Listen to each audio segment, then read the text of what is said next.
तर बघा, इथं काय म्हणतायत तात्पर्यामध्ये, की भगवंतांशी युक्त होण्याच्या पद्धतीलाच योग म्हटले जाते. ते योग म्हणजे काय, तर जोडणे है ना, किंवा बेरीज करणे, मिसळणे, आपण बघितलं. तर भगवंतांशी जे संबंध जोडायचा, तर ह्या पद्धतीलाच काय म्हटलंय त्यांनी, योग म्हटलंय, युक्त होण्याचं, भगवंतांशी संबंध. या योगाची तुलना एखाद्या शिडीशी करता येईल. प्रभुपाद आता आपल्याला समजण्यासाठी जशी शिडी असते एक, तर त्या शिडीशी ह्या योगाची तुलना करतायत. काय म्हणतायत प्रभुपादजी की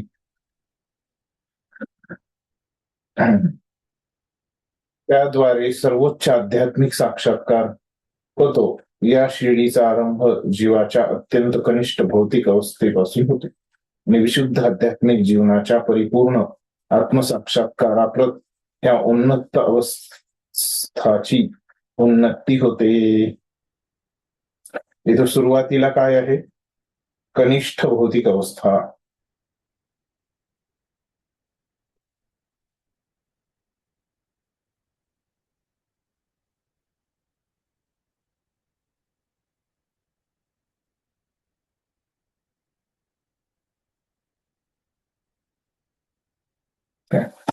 तर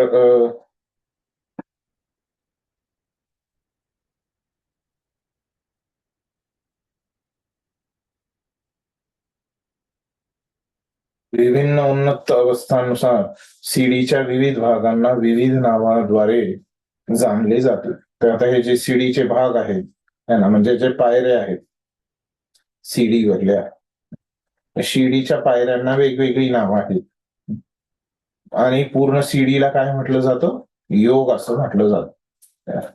त्या पायऱ्यांना जे नाव आहे ते काय आहे, ज्ञान योग, ध्यान योग, भक्ती योग, असे 3 विभाग करता येतात त्या योगाच्या सीडीचे. परंतु एकादवरी शिडीच्या प्रारंभिक भागाला योगारुरुक्ष अवस्था असे म्हटले जाते. तर या सीडी मध्ये जे सुरुवातीचे आहेत ते काय आहेत, योगारुरुक्ष, आणि जे पुढचे आहेत सर्वोच्च ते आहेत योगारूढ. तर अष्टांग योग पद्धतीच्या बाबतीत जीवनाच्या नियामक तत्वांद्वारे आणि विविध आसनांच्या अभ्यासाद्वारे ध्यानस्थ होण्याच्या प्रारंभिक प्रयत्नांना भौतिक सकाम क्रिया समजले जाते. तर या ठिकाणी ज्या ध्यान करण्याच्या ज्या प्रयत्न आहेत अष्टांग योगाद्वारे, तर त्यांना सकाम क्रिया समजलं जातं सुरुवातीला, आणि याद्वारे मग हळूहळू जसं ही क्रिया करून आपली इंद्रिय जेव्हा संयमित होतील, तर त्याच्यामुळं काय होईल की आपलं मन संतुलित करायला मदत होईल. आणि जेव्हा ध्यानाच्या अभ्यासात प्रवीण होतो तेव्हा तो विचलित करणाऱ्या सर्व मानसिक क्रियांचे श्रमण करतो. आणि जेव्हा या ध्यानामध्ये अष्टांग योगामध्ये एखादा व्यक्ती स्थित होतोय, तर तेव्हा काय आहे, तो आपल्या सर्व मनाच्या क्रियांचं काय करतो, शमन करतो, त्यांना नियंत्रित करतो. तथापि कृष्ण भावनाभावित मनुष्य हा प्रारंभापासूनच ध्यानाच्या स्तरावर स्थित असतो, कारण तो श्रीकृष्णांचे निरंतर स्मरण करीत असतो. कृष्ण भावनाभावित जो व्यक्ती असतो तो काय आहे की सुरुवातीपासूनच, म्हणजे ध्यानाचं जे स्तर आहे, तर त्या ध्यानाच्या स्तरावर तो स्थित असतो अगोदरपासूनच. शरीराने आत्म्याच्या स्तरावर तो नसून ध्यानाच्या स्तरावर तो असतो. आणि तो ध्यान कुणाचं करतो, तर श्रीकृष्णांचं स्मरण करत असतो, ध्यान करत असतो. आणि त्याच्यामुळे त्यांनी काय केलेलं आहे, भौतिक क्रियांचं शमन केलेलं आहे असं ते सांगतात. म्हणजे 2 गोष्टी आहेत इथं है ना, तर योगारुरुक्षु आणि योगारूढ. योगारुरुक्षु म्हणजे काय आहे की सुरुवातीची जी पद्धत आहे ती योगारुरुक्षु आहे, आणि जी उच्च अवस्था आहे ती काय आहे, योगारूढ.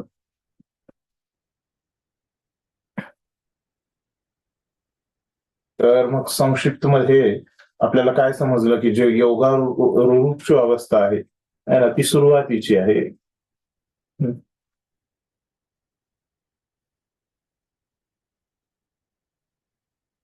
आणि जी योगारूढ आहे ती प्रगत अवस्था आहे. एवढं आपल्याला या ठिकाणी समजलेलं आहे या तिसऱ्या श्लोकामधून.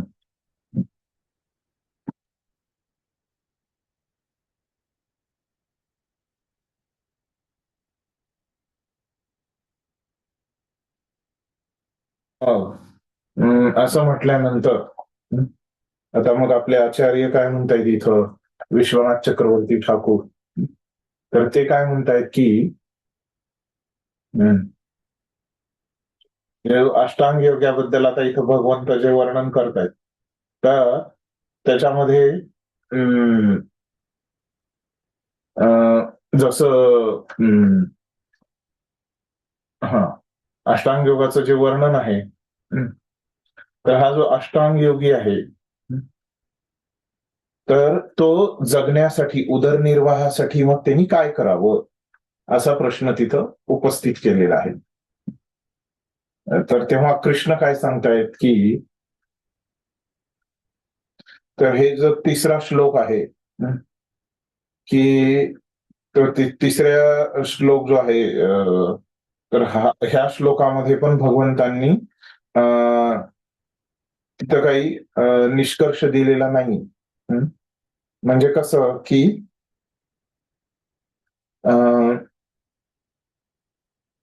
तिथं जोपर्यंत तो व्यक्ती जीवित आहे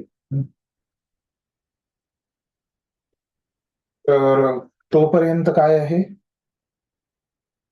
तो कर्म करतच असतो है ना, तो थांबू शकत नाही कर्म करणं.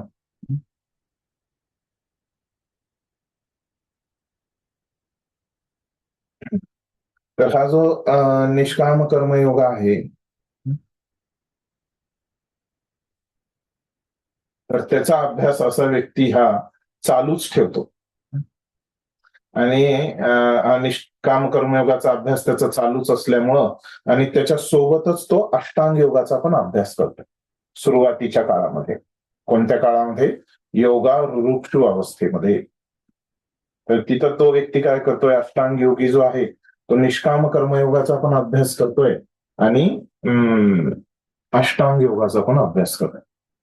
आणि जेव्हा जी त्याची प्रगत अवस्था येईल, तर प्रगत अवस्था कोणती आहे अष्टांग योगामध्ये? तर योगारूढ आपण बघितलं की प्राथमिक अवस्था आहे.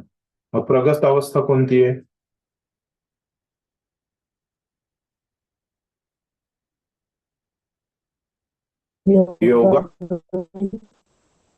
योगारूढ, बरोबर. योगारूढ ही प्रगत अवस्था आहे. या अवस्थेमध्ये काय होतंय म्हणतायत की, तो जो व्यक्ती आहे निष्काम कर्मयोग आणि अष्टांग योग असं दोन्ही करायचा प्राथमिक अवस्थेमध्ये.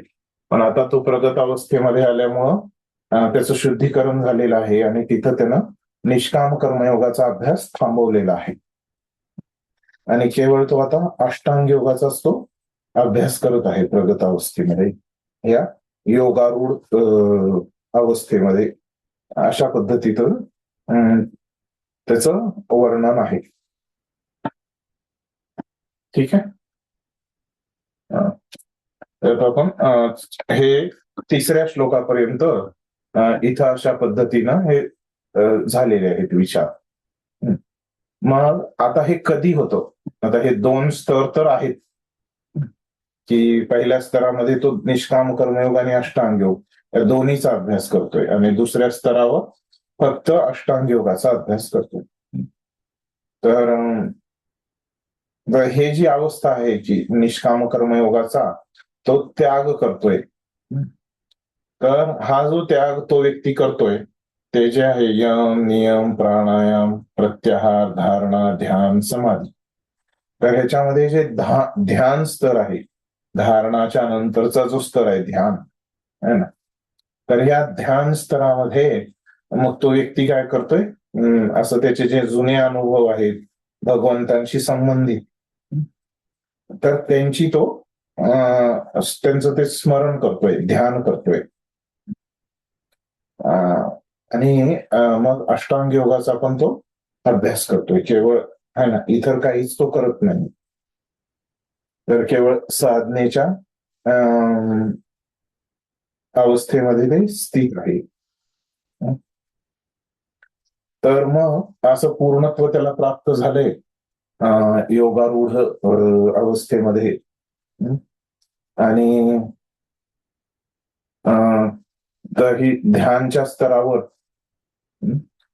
तो काय करतोय मग आता, केवळ अष्टांग योगाचाच अभ्यास करतोय. आता कर्मयोगाचा अभ्यास तो करत नाहीये. ठीक आहे.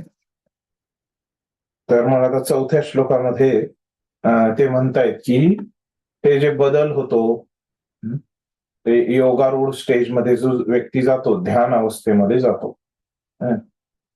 तर ती अवस्था आहे ती चौथ्या श्लोकामध्ये तिचं स्पष्टीकरण दिलंय. तर काय आहे चौथा श्लोक ज्याच्यामध्ये हे योगारूढ अवस्थेचं स्पष्टीकरण दिलेलं आहे. तर काय म्हणतायत चौथ्या श्लोकात भगवंत, यदा हि नेंद्रियार्थेषु न कर्मस्व नुषज्यते सर्वसंकल्प संन्यासी योगारूढस्तदोच्यते. काय म्हणतायत की जेव्हा मनुष्य सर्व प्रकारच्या भौतिक इच्छांचा त्याग करतो, तसेच इंद्रिय तृप्ती अर्थ कामामध्ये आणि सकाम कर्मामध्येही प्रवृत्त होत नाही, तेव्हा तो योगारूढ झाल्याचे म्हटले जाते. कधी व्यक्ती योगारूढ होतो हे इथं चौथ्या श्लोकात सांगितलं. जेव्हा त्याच्या भौतिक इच्छाचा त्याग होतो, पूर्ण भौतिक इच्छा संपलेल्या आहेत, तेव्हा इंद्रिय तृप्तीमध्ये तो लागत नाही आणि सकाम कर्मामध्ये पण तो लागत नाही. आता तो एकटच राहतोय.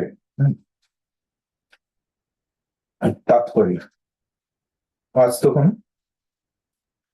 हरे कृष्ण प्रभूजी, दंडवत प्रणाम. वाचू.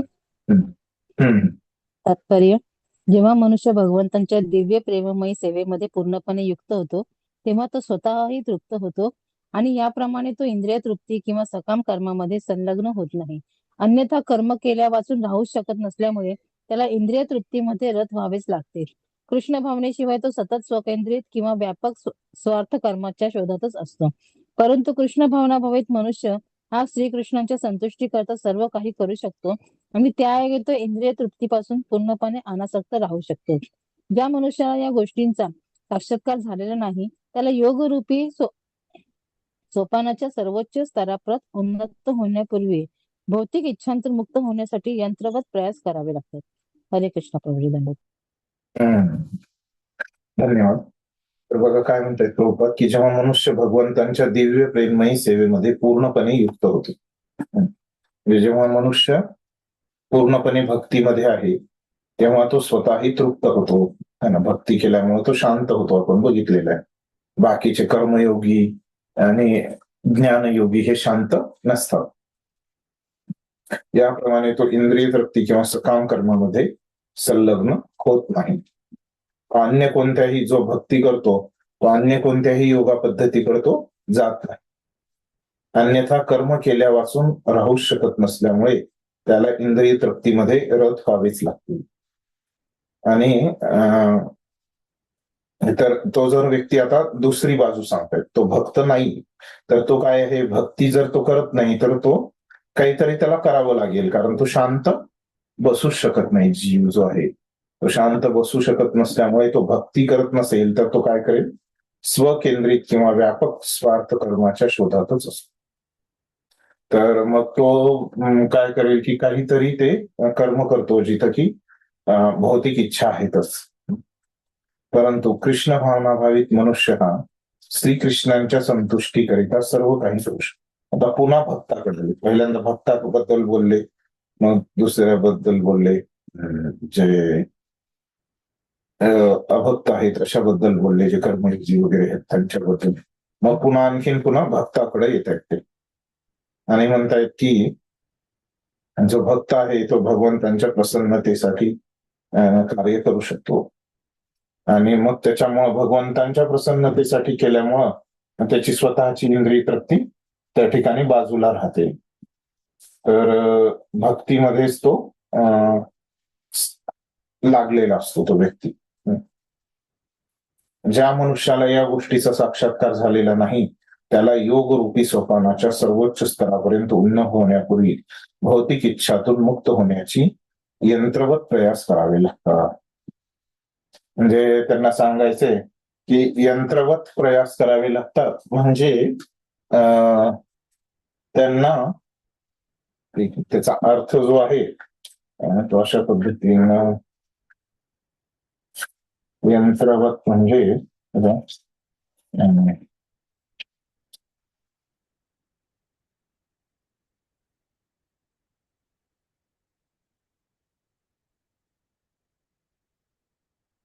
तिथं कोणतीही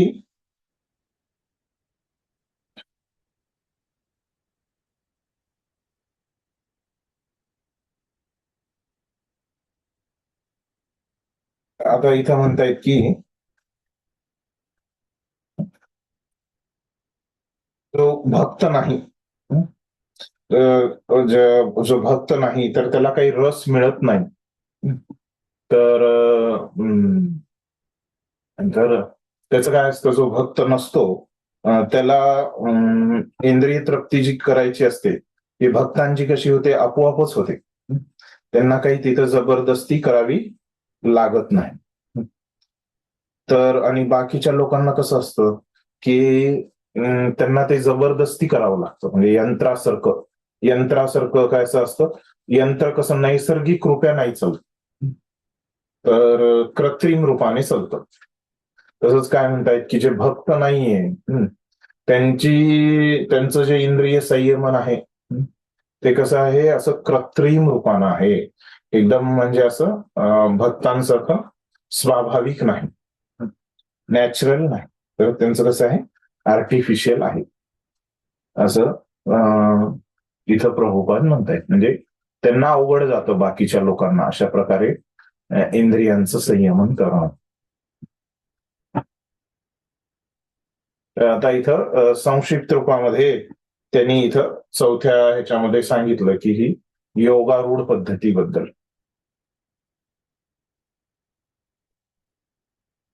तर मग त्यांनी सांगितलं, मग या योगारूढ मध्ये जर तुम्हाला यायचं असेल तर काय करायला लागेल, तुमचं इंद्रिय विषयाबद्दल काय पाहिजे, आकर्षण नसलं पाहिजे आणि तुमचं मन पण नियंत्रित पाहिजे.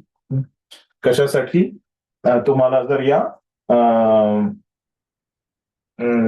योगा रूढ स्तरावर यायचंय तर, बरोबर, या योगारूढ स्तरावर येण्यासाठी ना तुमचं मन त्या ठिकाणी केंद्रित संयमित पाहिजे आणि सगळे इंद्रिय पण संयमित पाहिजेत तुमचे.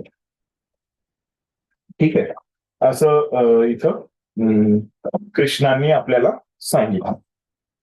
मग आता आणखीन इथं त्या ह्याच्याबद्दल जी योगारूढ अवस्था आहे त्याच्याबद्दल पुढे विस्तारानं या 5व्या श्लोकापासून सांगतात.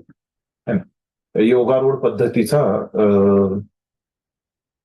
योगारूढ स्तर पद्धत नाही, योगारूढ जी स्तर आहे, अवस्था आहे, त्या अवस्थेबद्दल विस्तारानं या 5व्या श्लोकापासून 9व्या श्लोकापर्यंत 5 श्लोकामध्ये आणखीन ते स्तर त्या ठिकाणी भगवंत सांगतायत. तर 5व्या श्लोकात ते काय सांगतायत की उद्धरेत आत्मना आत्मानं ना आत्मानं अवसादयेत आत्मैव हि आत्मनो बंधू आत्मैव रिपुरात्मनः. काय, मनुष्याने आपल्या मनाद्वारे स्वतःची अधोगती होऊ न देता स्वतःचा उद्धार केला पाहिजे. मन हे बद्ध जीवाचा मित्र आहे, तसेच शत्रूही आहे. तर आता इथे सांगतायत की हे जो योगारूढ अवस्थेमधला जो अष्टांग योगी आहे तर त्याचं मन संयमित असल्यामुळं तर तो काय करतो, मनाद्वारे, आणि आपलं मन कसं आहे, आपली वृत्ती कशी आहे, आपला स्वभाव कसा आहे, त्याच्यावर आपली प्रगती किती होणार है ना. तर सारख्याच परिस्थितीमध्ये दोन वेगवेगळ्या लोकांची प्रगती वेगवेगळी होते. तर त्याच्यामुळं आपलं मन कसं आहे त्याच्यावर आपली प्रगती अवलंबून आहे. मनाद्वारे आपण आपली प्रगती करून घेऊ शकतो किंवा अधोगती करून घेऊ शकतो. तर मन आपला शत्रूही होऊ शकतं किंवा मित्रही होऊ शकतं. असं हे जो योगारूढ अवस्थेमधला योगी आहे तर तो काय करतो, मनाला नियंत्रित करतो. ठीक आहे. तर वाचतात कळेल. हरे कृष्ण. हा. तात्पर्य. विविध परिस्थितीनुसार आत्मा शब्दाचा अर्थ शरीर, मन व आत्मा असाही होतो. योग पद्धतीमध्ये विशेष करून बद्धजीव आणि मन हे महत्वपूर्ण असतात. योग अभ्यासाचा केंद्रबिंदू हा मन असल्यामुळे या ठिकाणी आत्मा हा शब्द मनाचा निर्देश करतो की योग पद्धतीचा हेतू हा मन संयमित करणे आणि इंद्रियाविषयावरील आसक्तीपासून मन काढून घेणे हा आहे. या ठिकाणी निक्षून सांगण्यात आले आहे की मनाला अशा प्रकारे प्रशिक्षित केले पाहिजे की जेणेकरून ते बद्ध जीवाच्या अज्ञानाच्या दलदलीतून उद्धार करू शकेल. भौतिक जीवनात मनुष्य मन आणि इंद्रियाच्या अधीन होतो. वस्तुतः मनामुळे विशुद्ध जीव भौतिक अस्तित्वात गुरफटून जातो. मनाचा मिथ्या अहंकाराशी संबंध येतो आणि हा मिथ्या अहंकारच भौतिक प्रकृतीवर प्रभुत्व गाजवण्याची इच्छा करतो. म्हणून मनाला अशा प्रकारे प्रशिक्षित केले पाहिजे की जेणेकरून ते भौतिक प्रकृतीच्या झगमगाटाने आकर्षित होणार नाही आणि या प्रकारे बद्ध जीवाचे रक्षण होऊ शकेल. इंद्रिय विषयाद्वारे आकर्षित होऊन मनुष्याने स्वतःची अधोगती होऊन देऊ नये. मनुष्य जितक्या प्रमाणात इंद्रिय विषयाद्वारे तो आकर्षला जातो तितक्याच प्रमाणात तो भौतिक अस्तित्वामध्ये गुंतत जातो. यातून सुटण्याचा सर्वोत्तम उपाय म्हणजे मनाला सतत कृष्ण भावनेमध्ये युक्त करणे होय. ही या शब्दाचा या मुद्द्यावर जोर देण्यासाठी उपयोग करण्यात आला आहे. म्हणजे मनुष्याने हे केले पाहिजे असेही सांगण्यात येते की मन एव मनुष्यानां कारणं बंध मोक्ष योहो बंधाये विषय संगो मुक्ते निर्विषय मनहा. मनुष्यासाठी मन हे बंधनाचे तसेच मुक्तीचेही कारण आहे. इंद्रिय विषयामध्ये संलग्न झालेले मन हे बंधनास कारणीभूत असते आणि इंद्रिय विषयापासून अनासक्त झालेले मन हे मुक्तीस कारणीभूत होते. अमृत बिंदू उपनिषेद 2. म्हणून जे मन निरंतर कृष्ण भावनेमध्ये संलग्न असते ते परम मुक्तीस कारणीभूत असते. हरे कृष्ण. तर हा योगारूढ अवस्थेमध्ये जो योगी आहे त्याचं मन हे संयमित असतं आणि तो मनाला मित्र असं समजतो. तर तात्पर्य. तर विविध परिस्थितीनुसार आत्मा शब्दाचा अर्थ शरीर, मन व आत्मा असाही होतो. तर आत्मा शब्दाचे 3 अर्थ आहेत. शरीर आहे, मन आहे किंवा योग पद्धतीमध्ये विशेष करून बद्ध जीव आणि मन हे महत्वपूर्ण असतात. तर हा अष्टांग योग पद्धतीमध्ये 2 गोष्टी महत्वाच्या आहेत, बद्ध जीव आणि मन. योगाभ्यासाचा केंद्रबिंदू हा मन असल्यामुळे या ठिकाणी आत्मा हा शब्द मनाचा निर्देश करतो. कारण इथं अष्टांग योगाबद्दल चर्चा चालू आहे त्याच्यामुळं आत्मा शब्दाचा अर्थ इथं मन आहे. योग पद्धतीचाही हेतू हा मन संयमित करणे आणि इंद्रिय विषयावरील आसक्तीपासून मन काढून घेणे हा आहे. तर ही जी अष्टांग योग पद्धती आहे त्याच्यामध्ये काय हेतू आहे की मन संयमित झालं पाहिजे, नियंत्रित झालं पाहिजे, सगळी इंद्रिये नियंत्रित झाली पाहिजे.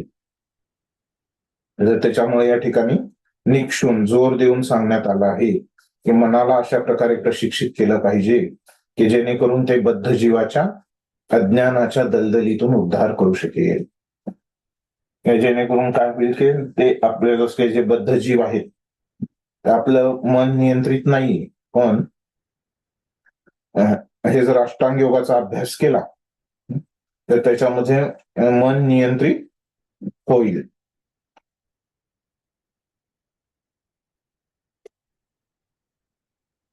भौतिक जीवनात मनुष्य मन आणि इंद्रियांच्या अधीन होतो. वस्तुतः मनामुळेच विशुद्ध जीव भौतिक अस्तित्वात गुरफटून जातो. तर या भौतिक जीवनामध्ये मनुष्य मन आणि इंद्रियांच्या अधीन होतो है ना. सगळेच मनुष्य या भौतिक जीवनामध्ये, कारण 3 गुणांच्या प्रभावामुळे आपण बघितलं की ते कसे होतात. भौतिक प्रकृतीशी संग केल्यामुळं काय होतं.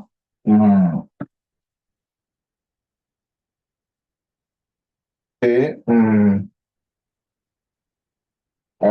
हे त्यांचं मन जे आहे है ना, ते त्यांच्या अधीन नसतं. ते लोक मनाच्या अधीन होतात, उलट होतं. तर वस्तुतः मनामुळेच विशुद्ध जीव भौतिक अस्तित्वात गुरफटून जातो. तर मन हे काय आहे, जोडणारं माध्यम आहे. तर हे जीव आहे आणि हे भौतिक जगत आहे. या दोन्हीला जे जोडण्याचं काम करतंय ते कोण करतंय, मन करतंय. मनाद्वारेच आपण भौतिक प्रकृतीशी जोडले जातो. कसं होतं, हे आपलं जे मन आहे ते अहंकार अहंकाराशी संबंध येतो त्याचा, आणि मग अहंकाराचा भौतिक प्रकृतीशी संपर्क येतो असं म्हणतात. म्हणून मनाला अशा प्रकारे प्रशिक्षित केले पाहिजे की जेणेकरून ते भौतिक प्रकृतीच्या झगमगाटाने आकर्षित होणार नाही. तर त्याच्यामुळे आपल्या मनाला ट्रेनिंग दिली पाहिजे, प्रशिक्षण दिलं पाहिजे की ते त्याला भौतिक आकर्षण येणार नाही.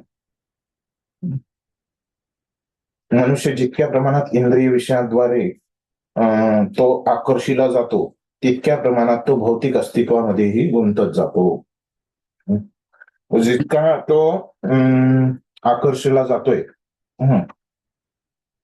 इंद्रिय विषयांद्वारे है ना, इंद्रिय विषयांकडे त्याची इंद्रिय जेवढी आकर्षिली जात आहेत तितका तो काय आहे, भौतिक चेतनेमध्ये आहे, भौतिक अस्तित्वामध्ये आहे. यातून सुटण्याचा सर्वोत्तम उपाय म्हणजे कृष्ण भावना, म्हणजे भक्ती करणं. भक्ती केल्यामुळं या भौतिक बंधनातून आपण सुटणार आहोत. तर ही या शब्दाचा या मुद्द्यावर जोर देण्यासाठीच उपयोग करण्यात आला आहे. म्हणजे मनुष्याने हे केलेच पाहिजे है ना. भक्ती ही आपण केलीच पाहिजे जेणेकरून आपलं मन संयमित होईल. मनाबद्दल सांगताय की मनुष्याचे जे मन आहे तेच आपल्याला मुक्ती मिळवून देणार की आपल्याला बंधनामध्ये, भौतिक जीवनामध्ये आपण राहणार, हे ठरवणारं काय आहे, आपलं मनच आहे. ते जर आपण इंद्रिय विषयांसोबत जर केलं तर तिथं काय होणार आहे, आपलं बंधन होणार आहे. आणि जर आपण त्याला अनासक्त केलं इंद्रिय विषयांपासून तर तिथं आपल्याला मुक्तीची प्राप्ती होणार आहे, असं अमृतबिंदू उपनिषदाच्या 2ऱ्या श्लोकात सांगितले. त्याच्यामुळे जे मन आहे ते नेहमी भक्तीमध्ये असतं. त्याच्यामुळे काय होणार आहे, केवळ मुक्तीच आपल्याला त्या ठिकाणी प्राप्त होणार आहे. तर अशा पद्धतीनं हा जो योगारूढ व्यक्ती आहे त्याचं हे मन असतं, त्याचं मन जे आहे ते संयमित असून इंद्रिय विषयांकडे ते आकर्षिलं जात नाही. आता हे जे 5व्या श्लोकात सांगितलं तर पुढच्या श्लोकामध्ये पण अजून तेच सांगतात. 6व्या श्लोक पण तसाच आहे मनाबद्दल. तर काय म्हणतात 6व्या श्लोकात, बंधुरात्मान बंधु आत्मा आत्मन तस्य येनात्मैवात्मना जितः अनात्मनस्तु शत्रुत्वे वर्तेतात्मैव शत्रुवत. ज्याने मनाला जिंकलं आहे त्याच्यासाठी मन हे सर्वोत्तम मित्र आहे. जे योगारूढ स्तरावर जो व्यक्ती आहे त्यानं मनाला जिंकलेला आहे, त्याच्यामुळं मन त्याचं मित्र आहे. परंतु जो असे करण्यामध्ये अयशस्वी झाला त्याच्यासाठी त्याचे मन हे परम शत्रू आहे. बाकीच्यांसाठी जो योगारूढ अवस्थेवर नाहीये त्याचं मन काय आहे, त्याचा शत्रू आहे असं सांगितलं भगवंतांनी. तात्पर्य वाचा.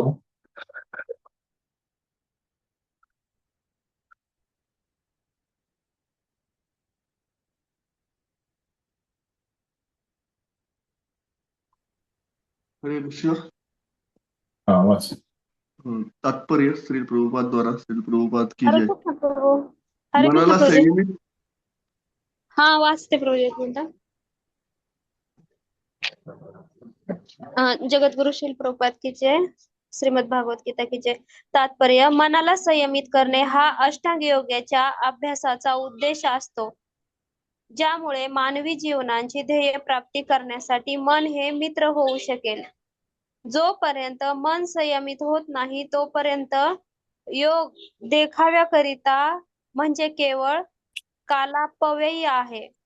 जो मनुष्य आपल्या मनाला संयमित करू शकत नाही तो नेहमी सर्वात मोठ्या शत्रू बरोबरच राहत असतो आणि याप्रमाणे त्याचे जीवन आणि जीवनाचा उद्देश निष्फळ होतो. वरिष्ठांच्या आज्ञांचे पालन करणे ही जीवाची स्वरूप सिद्धी आहे. जोपर्यंत मनुष्याचे मन अविजित शत्रू राहते तोपर्यंत त्याला काम, क्रोध, लोभ, मोह इत्यादींच्या आदेशांचे पालन करावे लागते. परंतु मन जेव्हा जिंकले जाते तेव्हा मनुष्य स्वइच्छेने परमात्मा रूपाने प्रत्येकाच्या हृदयामध्ये स्थित असणाऱ्या पुरुषोत्तम भगवान यांच्या आज्ञांचे पालन करण्याचे मान्य करतो.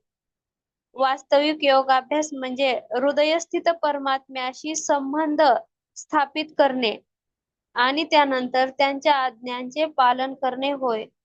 ज्याने कृष्ण भावनेचा प्रत्यक्षपणे स्वीकार केला आहे त्याच्या बाबतीत भगवंतांच्या आज्ञांना शरण जाणे आपोआपच सिद्ध होते.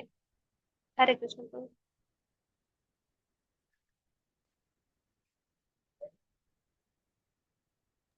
वाचायचं पुढे धन्यवाद. प्रभू? नाही, धन्यवाद. हा, ठीक आहे. तर आता आपण बघूया.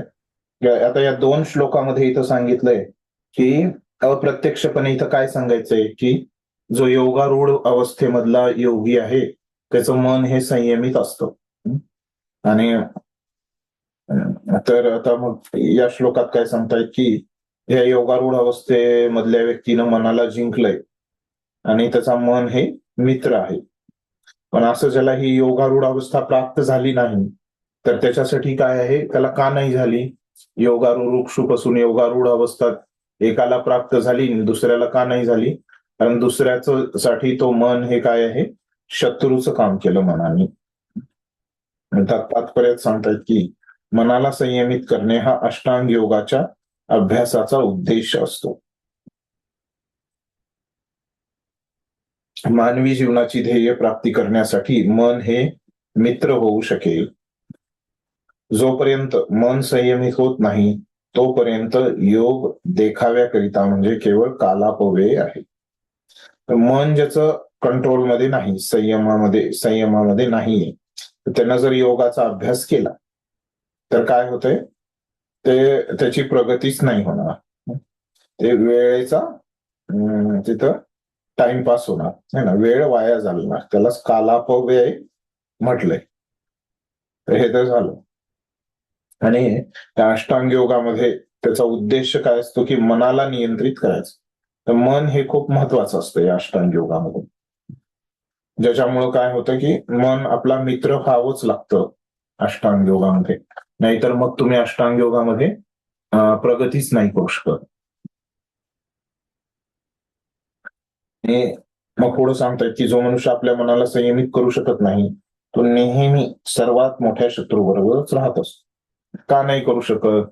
कारण त्याचं मन हे त्याचा मित्र नसून काय आहे, शत्रू आहे. त्याच्यामुळे तो करू शकत नाही. त्यामुळे त्याचा जीवनाचा जो उद्देश आहे तो कधीच प्राप्त करत नाही. त्याचा कळ त्याला कधीच प्राप्त होणार नाही जीवनाच्या उद्देशाचं. ते नेहमी निष्फळच राहणार.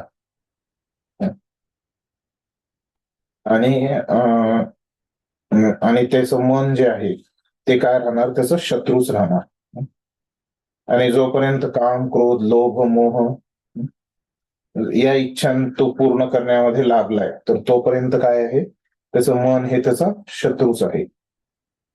परंतु मन जेव्हा जिंकले जाते तेव्हा मनुष्य स्वेच्छेने परमात्मा रूपाने प्रत्येकाच्या हृदयामध्ये स्थित असणाऱ्या पुरुषोत्तम भगवान यांच्या आज्ञांचे पालन करण्याचे मान्य करतो.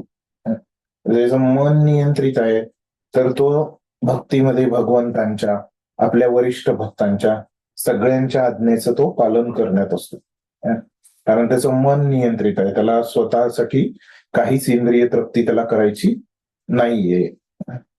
जेव्हा व्यक्ती वरिष्ठांच्या आज्ञाचं, भगवंतांच्या आज्ञाचं पालन करत नाही, तेव्हा आपल्याला ते समजू शकतो की त्याचं मन जे आहे ते नियंत्रित नाहीये. तर वास्तविक योगाभ्यास म्हणजे हृदयस्थित परमात्म्याशी संबंध प्रस्थापित करणे आणि त्यानंतर त्यांच्या आज्ञाचे पालन करणे होय. तर खरा योगाभ्यास काय आहे? प्रभुपाद म्हणतात की परमात्मा आपल्या हृदयामध्येच स्थित आहे, तर त्याच्याशी संबंध प्रस्थापित करून त्यांच्या आज्ञाचं पालन करणं हाच खरा योगाभ्यास आहे.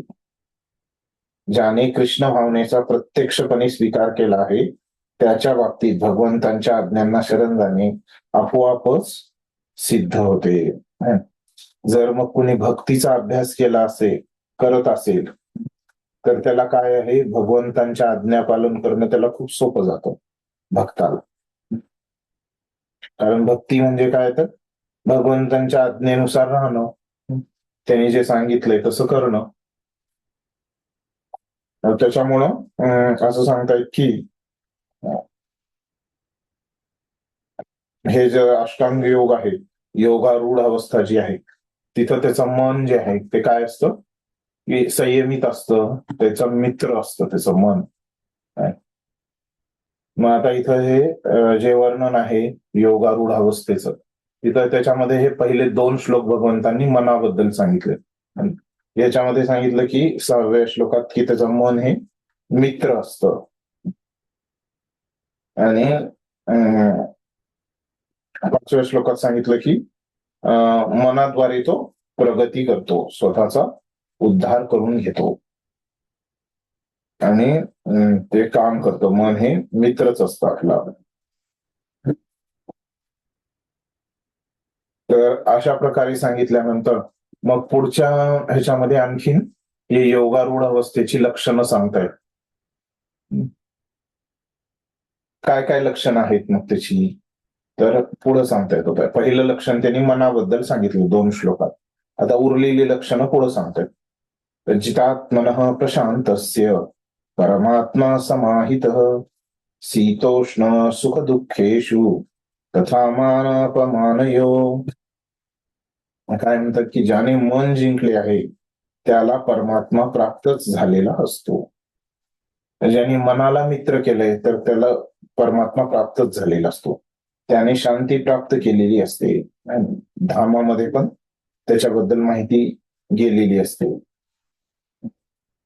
अशा मनुष्यासाठी सुख आणि दुःख, शीत आणि उष्ण, मान आणि अपमान सर्व काही सारखेच असते.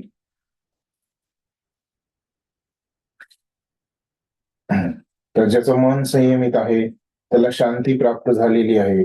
सुख आणि दुःखामध्ये पण, म्हणजे सुखामध्ये तो जास्त खुश होत नाही आणि दुःखामध्ये जास्त दुःखी होत नाही. आणि थंडी, गरमी आहे ना, मान अपमान जे द्वंद्व आहेत हे सगळे काय असतात, त्याला सारखेच, तो होरपळून जात नाही या गोष्टीमध्ये. तर तात्पर्य वाचा पण. हरे कृष्ण. हा वाचा. हरे कृष्ण. प्रत्येकाच्या हृदयात परमात्मा रूपाने स्थित असणाऱ्या पुरुषोत्तम श्री भगवान यांच्या आज्ञाचे पालन करणे हे प्रत्येक जीवाचे वास्तविक लक्ष्य आहे. मन जेव्हा बाह्य माया शक्तीद्वारे चुकीच्या मार्गाने नेले जाते तेव्हा मनुष्य भौतिक क्रियामध्ये गुंतला जातो.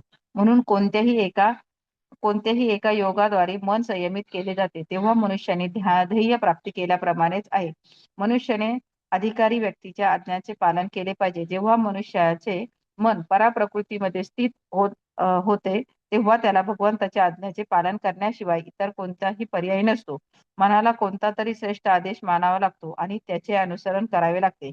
मन संयमित करण्याचा परिणाम म्हणजे मनुष्य आपोआपच परमात्म्याच्या आदेशाचे पालन करू लागतो. या दिव्य स्थितीची प्राप्ती कृष्ण भावना भावित मनुष्याला तात्काळ प्राप्त असल्यामुळे भगवत भक्तावर सुख आणि दुःख, शीत आणि उष्ण इत्यादी भौतिक अस्तित्वाच्या द्वंद्वाचा मुळीच परिणाम होत नाही. ही अवस्था म्हणजे प्रत्यक्ष समाधी किंवा परमात्म्याच्या ठिकाणी तल्लीनता होय. हरे कृष्ण. तर इथं लक्षणं सांगितलीत की त्यांनी मनाला जिंकलं, जितात्मन, मनाला जिंकलेलं आहे है ना? आणि प्रशांत आहे आणि परमात्मा समाहित आहे आणि परमात्म्याला त्यानं प्राप्त केलेलं आहे. शांती त्याला प्राप्त झालेली आहे, प्रशांत आहे. आणि सुख दुःख मान अपमान शीत उष्ण ह्याच्यामध्ये तो काय आहे, समाहित आहे, सारखाच आहे. असं सांगितल्यावर म्हणतायत की सगळ्यांच्या हृदयामध्ये एक परमात्मा आहे, प्रभुपाद सांगतात. आणि पुरुषोत्तम श्री भगवान यांच्या आज्ञांचे पालन करणे हे प्रत्येक जीवांचे वास्तविक लक्ष्य आहे. तर आपल्या सगळ्यांचं जे वास्तविक लक्ष आहे, आपल्याला शुद्ध व्हायचंय आणि काय करायचंय की भक्ती करायची. ती म्हणजे काय तर श्रीकृष्णांच्या आज्ञेचं पालन आपल्याला करायचं आहे. तर मग आपण कोणत्या तरी एका योगा पद्धतीमुळं मन संयमित केलं पाहिजे. तर तेव्हा मनुष्याने ध्येय प्राप्ती केल्याप्रमाणेच आहे. आपलं जर मन संयमित केलं तर हे काय आहे, एक ध्येय प्राप्ती केल्यासारखंच आहे असं प्रभुपाद. म्हणजे एक आपलं अध्यात्मामध्ये एक मोठं काम, एक मोठं ध्येय आपल्याला प्राप्त झाल्यासारखंच आहे जर आपण मन संयमित केलं तर. आणि हे कसं होतं, मनाला कसं संयमित करायचं, तर कुणाची तरी आपल्याला आज्ञा, कुणाच्या तरी आपण मार्गदर्शनाखाली आपण असलं पाहिजे. त्याच्यामुळेच आपण काय करतो की गुरुच्या मार्गदर्शनाखाली राहतो किंवा गुरूंचे जे प्रतिनिधी आहेत है ना, त्यांच्या मार्गदर्शनाखाली आपण राहतो. तसं जर आपण केलं नाही तर काय होतं, हे मन आपल्याला शांत बसू देणार नाही. या मनाला नियंत्रित करणं हे आपल्यासाठी खूप अवघड होईल. तर कुणाच्या ना कुणाच्या तिथं आदेशांचं पालन करणं हे खूप आवश्यक असतं. मग आध्यात्मिक स्तरावर कसं होतं, तर हे मन जे आहे ते परमात्म्याशी संबंध जोडतं, जसं त्याची प्रगती. आता आपल्याला खूप अवघड आहे परमात्म्याशी संबंध जोडणं. त्याच्यामुळं आपल्याला काय करावं लागेल, परमात्म्याचा एक प्रतिनिधी म्हणजे गुरु आपल्या जीवनात स्वीकारावा लागेल आणि त्या गुरूंच्या आदेशांचं पालन आपल्याला करावं लागेल.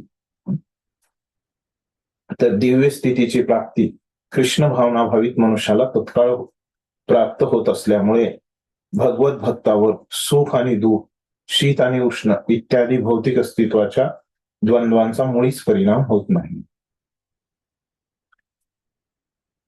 भक्त हे भक्तीमध्ये असल्यामुळं ती दिव्य स्थिती आहे, 3 गुणांच्या वरची स्थिती आहे. त्याच्यामुळे ह्या द्वंद्वांचा भक्तांवर काही परिणाम होत नाही. ती अवस्था म्हणजेच प्रत्यक्ष समाधी किंवा परमात्म्याच्या ठिकाणी तल्लीनता होईल. तर ही जी अवस्था आहे ती हीच समाधीची अवस्था आहे, जिथं मनाला नियंत्रित केलेलं आहे. मग पुढे अजून त्याची लक्षणं सांगतायत. ते काय आहेत, योगारूढ अवस्थेमध्ये त्याची लक्षणं. ज्ञान विज्ञान तृप्तात्मा कूटस्थो विजितेंद्रिय युक्त इति उच्यते योगी समलोष्ट्रा अश्वकांचनः.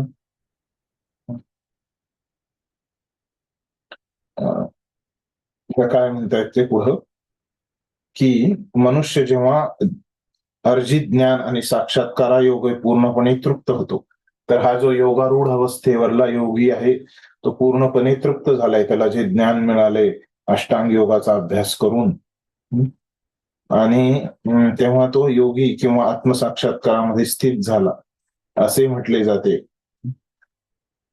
तर जेव्हा तो तृप्त झाला तर त्याला काय झाली, सिद्धीची अवस्था प्राप्त झाली असं म्हटलंय. असा मनुष्य अध्यात्मात स्थित आणि आत्मसंयमी असतो. तर असा व्यक्ती काय असतो, अध्यात्मामध्ये स्थित असतो आणि मन त्याचं संयमित असतो. तो गारेचे खडे म्हणजे जे पांढरा हे असतो, दगड असतो एक गार, संगमरवर सरकाचा, तर त्या गारेचे खडे,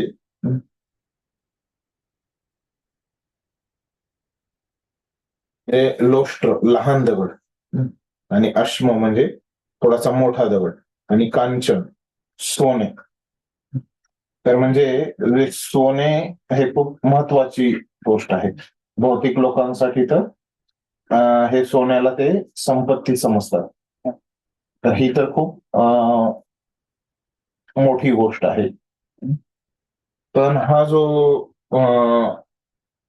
योगारूढ अवस्थेमधला योगी आहे ना, त्याला भौतिक गोष्टींबद्दल एवढी आसक्ती नसल्यामुळं तो दगडाला आणि सोन्याला काय समजतो, किंवा जे पांढरे दगड आहेत है ना संगमरवराचे, तर त्यांना तो काय समजतो, गारेला. तर तो एकसारखंच तो समजतो, काही फरक करत नाही. जसं आपण बघितलं होतं मागच्या अध्यायामध्ये, की जो पंडित असतो, पंडित समदर्शना, तो गायींना, ब्राह्मणाला, सर्वांना एक समान बघतो.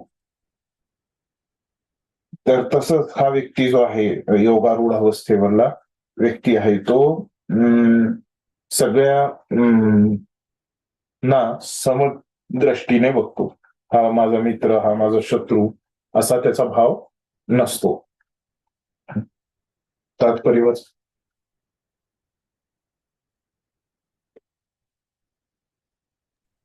हरे कृष्ण प्रभू.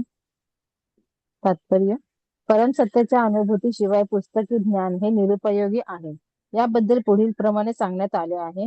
अतः श्रीकृष्ण नामादी न भवेद ग्राह्यमिंद्रिये सेवन्मुखो हि जिह्वादो स्वयमेव स्फुरत्यदः. आपल्या भौतिकदृष्ट्या दूषित इंद्रियांद्वारे श्रीकृष्णांच्या नाम, रूप, गुण आणि दिव्य लीलांचे दिव्य स्वरूप कोणीही जाणू शकत नाही. केवळ दिव्य भगवत सेवेद्वारे मनुष्य जेव्हा आध्यात्मिक दृष्ट्या, प्रभूजी स्क्रोल करा, जेव्हा आध्यात्मिक दृष्ट्या परिपक्व होतो तेव्हा त्याला भगवंतांच्या दिव्य नाम, रूप, गुण आणि लीला प्रकट होतात. भक्ती रसामृत सिंधू 1.2.234. ही भगवद्गीता म्हणजे कृष्ण भावनेचे विज्ञान आहे. केवळ सांसारिक पांडित्याद्वारे कोणीही कृष्ण भावना भावित होऊ शकत नाही. शुद्ध भावनायुक्त व्यक्तीचा सत्संग होण्या इतपत मनुष्याला भाग्यवान असावे लागते. श्रीकृष्णांच्या कृपेमुळे कृष्ण भावना भावित मनुष्याला साक्षात्कारी ज्ञान असते, कारण तो विशुद्ध भक्तिपूर्ण सेवेने तृप्त झालेला असतो. साक्षात्कारी किंवा अनुभूत ज्ञानाद्वारे परिपूर्णतेला प्राप्त होते. दिव्य ज्ञानाच्या आधारे मनुष्य आपल्या श्रद्धेमध्ये दृढ राहू शकतो, परंतु केवळ पुस्तकी ज्ञानाने तो सहजपणे मोहित होऊ शकतो आणि वर करणी विरोधाभासामुळे गोंधळून जाऊ शकतो. आत्मसाक्षात्कारी जीव हा वास्तविकपणे आत्मसंयमी असतो, कारण तो श्रीकृष्णांना शरण गेलेला असतो. तो दिव्य असतो, कारण त्याला सांसारिक पांडित्याची मुळीच कर्तव्य नसते. सांसारिक विद्वत्ता आणि मानसिक तर्कवाद जरी इतरांना सोन्याप्रमाणे भासत असले तरी त्याच्या लेखी मात्र त्यांना खडे किंवा दगडापेक्षा अधिक मूल्य नसते. हरे कृष्ण प्रभू. दंडवत. तर आता इथं प्रभुपाद आपल्याला सांगतायत तात्पर्यामध्ये, की असा जो हा योगारूढ अवस्थेमधला योगी आहे, भगवंतांनी तर त्याचं लक्षण सांगितलं, की कसं तो दगडांना आणि सोन्याला एकसारखंच समजतो, आणि काय आहे की तो तृप्त आहे. ज्ञान आणि विज्ञान यांच्यामध्ये तो तृप्त आहे. तर हे ज्ञान आणि विज्ञान दोन्हीही आवश्यक आहेत. ह्याच्यासाठी प्रभुपाद तिथं सांगतायत की केवळ आपल्याला हे पुस्तकी ज्ञान तर घेणं चांगलंच आहे. शास्त्राचं अध्ययन केल्यामुळे आपली शुद्धीच होणार आहे. पण काय आहे की त्याच्यासोबत जर कोणी भक्तीचा अभ्यास नाही केला, तर केवळ पुस्तकी ज्ञान घेऊनच तो तिथंच थांबला, त्याच्या पुढं नाही गेला, तर ह्या ज्ञानाला म्हणजे याचा अर्थ काय, तर आपल्या जीवनामध्ये पण उतरवणं, आपण जे अभ्यास केलेला आहे त्याला आपल्या जीवनामध्ये पण उतरवणं, त्याला विज्ञान म्हणतात. जे थेरी आहे तर त्याला जीवनामध्ये उतरवणं है ना, म्हणजे ते विज्ञान आहे, ते प्रॅक्टिकल आहे. तर हे दोन्ही आवश्यक आहे. तर मग कसं आपल्याला तृप्ती प्राप्त होते, तर भगवंतांची सेवा केल्यामुळं आपण आध्यात्मिक दृष्ट्या परिपक्व होतो आणि त्याच्यामुळं आपल्याला नाम, रूप, गुण, लीला प्रकट होतात. तर भक्ती काय आहे, हे कार्य आहे. तर हे जे कार्य आहे हे कार्य कसं केलं पाहिजे आपल्याला? तर असं समजून केलं पाहिजे की मी जे शिकलोय, जे थेरी मी शिकलोय है ना, ते मला माझ्या जीवनात उतरवायचंय. या उद्देशाने जेव्हा आपण एक कार्य करू, जे विज्ञान है ना, भक्तीसाठी, भगवंतांच्या प्रसन्नतेसाठी, आपल्या गुरूंच्या मार्गदर्शनाखाली जेव्हा असं आपण कार्य करू, तेव्हा आपल्याला काय होईल की आध्यात्मिक दृष्ट्या आपण परिपक्व होऊ, म्हणजेच आपल्याला विज्ञान प्राप्त होईल. तर ही भगवद्गीता म्हणजे काय आहे? विज्ञान आहे. इथं काय करतायत की कर्मयोग करायला सांगतायत भगवान, है ना. केवळ सांसारिक पांडित्याद्वारे कोणीही कृष्ण भावना भावित होऊ शकत नाही. आपल्याला भक्त बनायचंय, कृष्ण भावना भावित व्हायचंय, तर दोन्ही गोष्टी आवश्यक. आपल्याला शास्त्रांचा पण अभ्यास करावा लागेल आणि त्याला जीवनामध्ये पण उतरावं लागेल. एकच जर केलं, नुसता अभ्यासच जर केला आपण, है ना, आणि त्याला आपल्या जीवनात उतरवलं नाही, तर विज्ञान आपल्याला मिळणार नाही. म्हणजे भगवंतांबद्दलचा जो साक्षात्कार आहे तो आपल्याला मिळणार नाही, ती तृप्ती आपल्याला मिळणार आहे. शुद्ध भावनायुक्त व्यक्तीच्या सत्संग होण्याइतपत मनुष्याला भाग्यवान असावं लागेल. आणि आपलं भाग्य पाहिजे की भक्तांचा संघ आपल्याला मिळालेला पाहिजे. तर श्रीकृष्णांच्या कृपेमुळे कृष्ण भावना भावित मनुष्याला साक्षात्कारी ज्ञान असते. तर जो भक्त असतो त्याला भगवंतांच्या कृपेमुळं, श्रीकृष्णांच्या कृपेमुळं असं विज्ञान प्राप्त होतं. कारण काय आहे त्याचं? तर तो हे जो ज्ञान त्यानं प्राप्त केलंय, तर त्याचं सेवेद्वारे तो आपल्या जीवनात उतरवतो आणि त्या ज्ञानाला जीवनात उतरवल्यामुळं मग त्याला विज्ञान प्राप्त होतं. ह्याच्या विज्ञानाद्वारे त्याला साक्षात्कार प्राप्त होतो, एक अनुभव येतो आणि त्या अनुभवाद्वारे त्याला परिपूर्णता प्राप्त होते. दिव्य ज्ञानाच्या आधारे मनुष्य आपल्या श्रद्धेमध्ये दृढ राहू शकतो. हे ज्याला दिव्य ज्ञान, असं विज्ञान प्राप्त होईल, त्यांना काय होईल की भक्ती सोडून जाण्याची जी संभावना आहे ती त्या ठिकाणी राहणार नाही. तो दृढ राहू शकतो. परंतु केवळ पुस्तकी ज्ञानाने तो सहजपणे मोहित होऊ शकतो. पण केवळ त्याचा फक्त थेरीच आहे तर त्याचं पतन होऊ शकतं, त्याचं प्रॅक्टिकल नाही येत आणि वर करणी विरोधाभासामुळे गोंधळून जाऊ शकतो. आणि मग त्याला एवढं समजलं नाही, थेरी आणि प्रॅक्टिकल जर दोन्ही समजलं तर काय होईल, त्याला तो मोहित नाही होणार. आणि जर काही विरोधाभास तिथं आला तर तो सोडून जाणार नाही. आत्मसाक्षात्कारी जीव हा वास्तविकपणे आत्मसंयमी असतो. आत्मसाक्षात्कारी व्यक्तीचं मन हे नियंत्रित असतं, तो आत्मसंयमी असतो, कारण तो श्रीकृष्णांना शरण गेलेला असतो. तर असा व्यक्ती भगवंतांना शरण गेलेला असतो, कारण त्याला सांसारिक पांडित्याशी मुळीच कर्तव्य नसते. तर त्याला या भौतिक जगतामध्ये दाखवायचं नसतं की तो किती विद्वान आहे, किती पंडित आहे, हे त्याला दाखवायचं नसतं. सांसारिक विद्वत्ता आणि मानसिक तर्कवाद जरी इतरांना सोन्याप्रमाणे भासत असले तरी त्यांच्या लेखी मात्र त्यांना खडे किंवा दगडापेक्षा अधिक मूल्य नसते.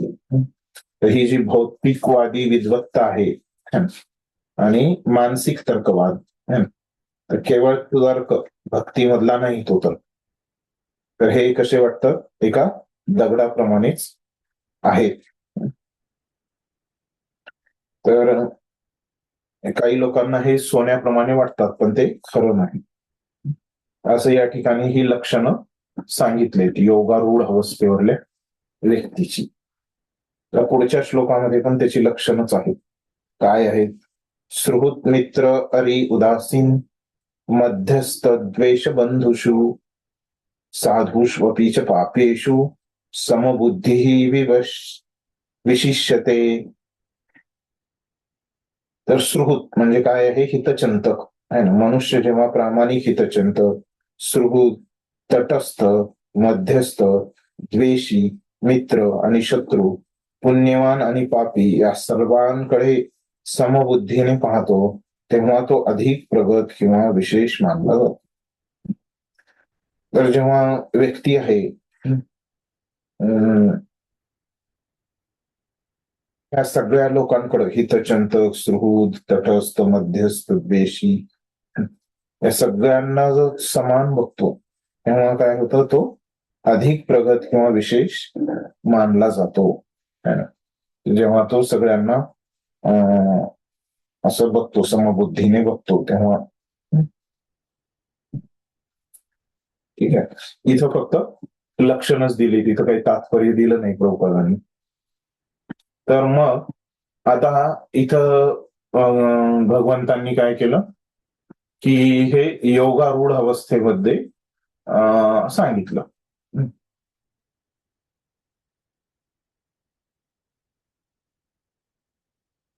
तर इथं काय सांगितले, ही योगारूढ अवस्था इथं भगवंतांनी सांगितले. आता ही योगारूढ अवस्था प्राप्त कशी करायची, तर त्याच्यासाठी पहिल्यांदा ध्यान करायचं आणि मग ह्या ध्यानामध्ये पूर्णत्व प्राप्त करायचं. मग हे ध्यान कसं करायचं हे भगवंत आता इथं 10व्या श्लोकापासून शिकवत आहेत. तर हे जे ध्यान आहे त्याच्या प्राथमिक अवस्था सांगितल्यात 10व्या श्लोकापासून 17व्या श्लोकापर्यंत, की प्राथमिक अवस्था काय आहे या ध्यानाच्या.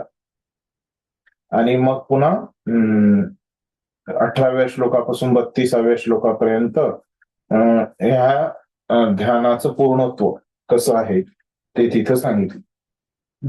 आता विषय काय चालू आहे की ध्यानाच्या प्राथमिक अवस्था काय काय आहेत. तर मग कृष्णा सांगतायत की काय काय आहेत ध्यानाच्या प्राथमिक अवस्था.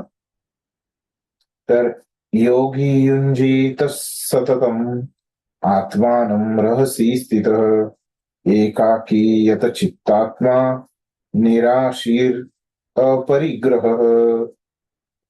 काय म्हणतात, योगी व्यक्तीने जेव्हा आपले मन जेव्हा आपले शरीर, मन आणि आत्मा भगवंतांच्या ठाई युक्त केले पाहिजे, त्याने एकांत स्थळी एकटे राहावे आणि काळजीपूर्वक मनाला सतत संयमित केले पाहिजे. तर असा जो प्राथमिक अवस्थेमधला व्यक्ती आहे त्यांनी काय केलं पाहिजे की आपलं शरीर, मन आणि आत्मा तर हे भगवंतांवर आपण लावलं पाहिजे. जो प्राथमिक अवस्थेमध्ये आहे आपण आपल्या बुद्धीद्वारे हे सगळं लावलं पाहिजे.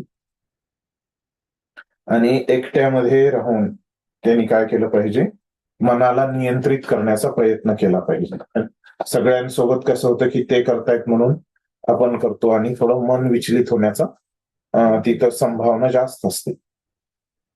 ज्याने आकांक्षा आणि संग्रहाच्या किंवा स्वामित्वाच्या भावनेतून मुक्त असले पाहिजे. अशा ह्या व्यक्तीने प्राथमिक अवस्थेमध्ये असे गुण त्यांनी विकसित केले पाहिजेत. वाचा तात्पर्य.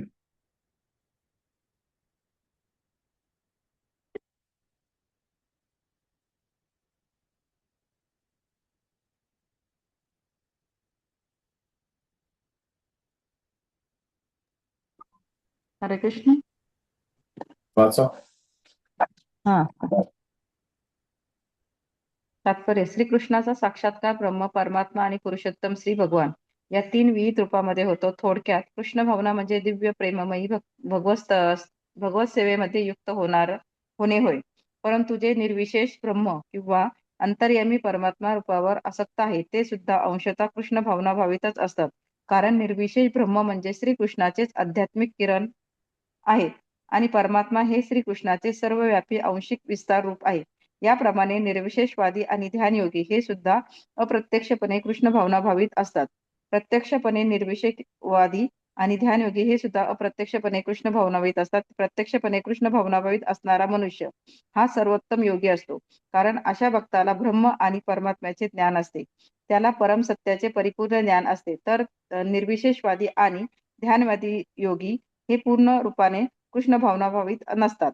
तथापि या सर्वांना या ठिकाणी आपल्या विशिष्ट प्रयत्नात सतत संलग्न राहण्यास सांगण्यात आले आहे, जेणेकरून त्यांना यथासमय परमसिद्धीची प्राप्ती होऊ शकेल. योग्याचे सर्वप्रथम कार्य म्हणजे आपले मन निरंतर श्रीकृष्णावर एकाग्र करणे होय. सदैव श्रीकृष्णाचे स्मरण केले पाहिजे आणि क्षणभरही त्याचे विस्मरण होऊन देऊ नये. भगवंतावरील मनाच्या एकाग्रतेलाच समाधी असे म्हणतात. मनाची एकाग्रता साधण्यासाठी मनुष्याने नेहमी एकांतवासात राहिले पाहिजे आणि बाह्य विषयापासून होणारा व्यत्यय टाळला पाहिजे. त्याने अत्यंत काळजीपूर्वकरित्या आपल्या साक्षात्कारासाठी अनुकूल असणाऱ्या परिस्थितीचा स्वीकार केला पाहिजे आणि साक्षात्कारास बाधक असणाऱ्या प्रतिकूल परिस्थितीचा त्याग केला पाहिजे. परिपूर्ण निश्चयाने युक्त होऊन त्याने स्वामित्वाच्या भावनेत गुंतवणाऱ्या अनावश्यक भौतिक वस्तूच्या प्राप्तीसाठी अतिप्रयास करू नये. जेव्हा मनुष्य वास्तविकपणे कृष्ण भावनाभावित होतो तेव्हा या सर्व पूर्ण अवस्थेचे आणि नियमांचे पालन पूर्ण रीतीने होते. कारण प्रत्यक्ष कृष्ण भावना म्हणजे आत्मसंयम होय आणि यामध्ये स्वामित्वाच्या भावनेला मुळीच वाव नाही. श्री रूप गोस्वामी कृष्ण भावनेचे स्वरूप पुढील प्रमाणे सांगतात. अनासक्तस्य विषयान यथार्हमुपयुञ्जत निर्बंधः कृष्ण संबंधे युक्त वैराग्यमुच्यते. प्रापंचिकतः बुद्धया हरिसंबंधी वस्तुनः मुमुक्षुभिः परित्यागे वैराग्य फल्गु कथयते. जेव्हा मनुष्य कोणत्याही गोष्टीवर आसक्त नसतो, पण त्याच वेळी तो जेव्हा श्रीकृष्णाशी संबंधित सर्व गोष्टीचा स्वीकार करतो, तेव्हा तो स्वामित्वाच्या भावनेपासून वास्तविकपणे मुक्त झालेला असतो. उलट पक्षी प्रत्येक वस्तूचा संबंध श्रीकृष्णाशी असल्याचे न जाणता जो सर्व वस्तूचा त्याग करतो, त्याचे वैराग्य अपूर्ण असते. भक्तिरसामृत सिंधू 2.255-256. कृष्ण भावनाभावित मनुष्य उत्तमपणे जाणतो की सर्व काही श्रीकृष्णाच्या मालकीचे आहे आणि याप्रमाणे तो नेहमी वैयक्तिक स्वामित्वाच्या भावनेपासून मुक्त असतो. म्हणून त्याला आपल्या वैयक्तिक स्वार्थासाठी कोणत्याही गोष्टीची लालसा नसते. कृष्ण भावनेसाठी अनुकूल गोष्टीचा स्वीकार कसा करावा आणि कृष्ण भावनेसाठी प्रतिकूल असणाऱ्या गोष्टीचा त्याग कसा करावा हे तो जाणतो. तो सतत अध्यात्मामध्ये स्थित असल्याने नेहमी भौतिक गोष्टीपासून अलिप्तच असतो आणि कृष्ण भावना रहित असलेल्या व्यक्तीशी त्याला काहीच कर्तव्य नसल्याने तो नेहमी एकटाच राहतो. म्हणून कृष्ण भावनाभावित मनुष्य हा परिपूर्ण योगी असतो. हरे कृष्ण. धन्यवाद. तर आता आपण जसं अगोदर बघितलं की आता प्राथमिक अवस्था जी आहे योगाभ्यासाची, तिथं कसं कसं असतं त्याच्याबद्दल त्याच्यामधला हा पहिला श्लोक सांगताय की प्राथमिक अवस्थेमध्ये त्यांनी काय केलं पाहिजे.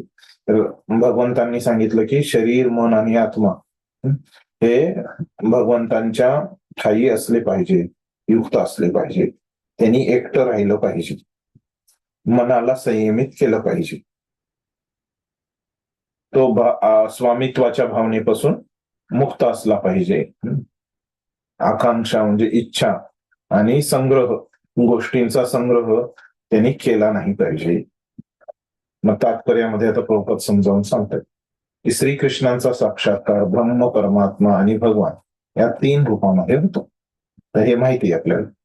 तर थोडक्यात कृष्ण भावना म्हणजे दिव्य प्रेममयी भगवत सेवेमध्ये युक्त होणे. मग भक्ती म्हणजे काय आहे, तर भगवंतांच्या सेवेमध्ये नेहमी स्थित असणं, युक्त असणं म्हणजे भक्ती आहे. परंतु जे निर्विशेष ब्रह्म किंवा अंतर्यामी परमात्मा रूपावर आसक्त आहेत, परंतु जे काय निर्विशेष ब्रह्म आणि परमात्मा त्याच्यावर जे आसक्त आहे, तर ते सुद्धा काय आहे, अंशतः कृष्ण भावना भावित आहे. कारण निर्विशेष ब्रह्म म्हणजेच काय आहे, भगवंतांच्या शरीराचा प्रकाश आहे, आध्यात्मिक किरण आहे. आणि परमात्मा हे काय आहे, आपण बघितलं की श्रीकृष्णांचंच एक आंशिक विस्तार आहे, सर्वव्यापी रूप आहे जे पूर्ण जगामध्ये व्याप्त असतं. याप्रमाणे निर्विशेषवादी आणि ध्यान योगी हे सुद्धा अप्रत्यक्षपणे कृष्ण भावना भावित असतात. तर हे जे मायावादी आहेत आणि ध्यान योगी, तर हे अप्रत्यक्षपणे काय आहे, कृष्ण भावना भावित आहेत. आणि भक्त जो आहे तो प्रत्यक्षपणे. तर प्रत्यक्षपणे कृष्ण भावना भावित असणारा मनुष्य हा सर्वोत्तम योगी आहे. भक्त हा सर्वोत्तम योगी आहे. कारण अशा भक्ताला ब्रह्म आणि परमात्म्याचे ज्ञान असते. तर परमात्मावाल्याला ब्रह्मचं ज्ञान आणि परमात्म्याचं ज्ञान असतं. आणि जो भक्त आहे तर त्याला भक्तीचं, परमात्म्याचं आणि ब्रह्म या तिन्हीचंही ज्ञान असतं.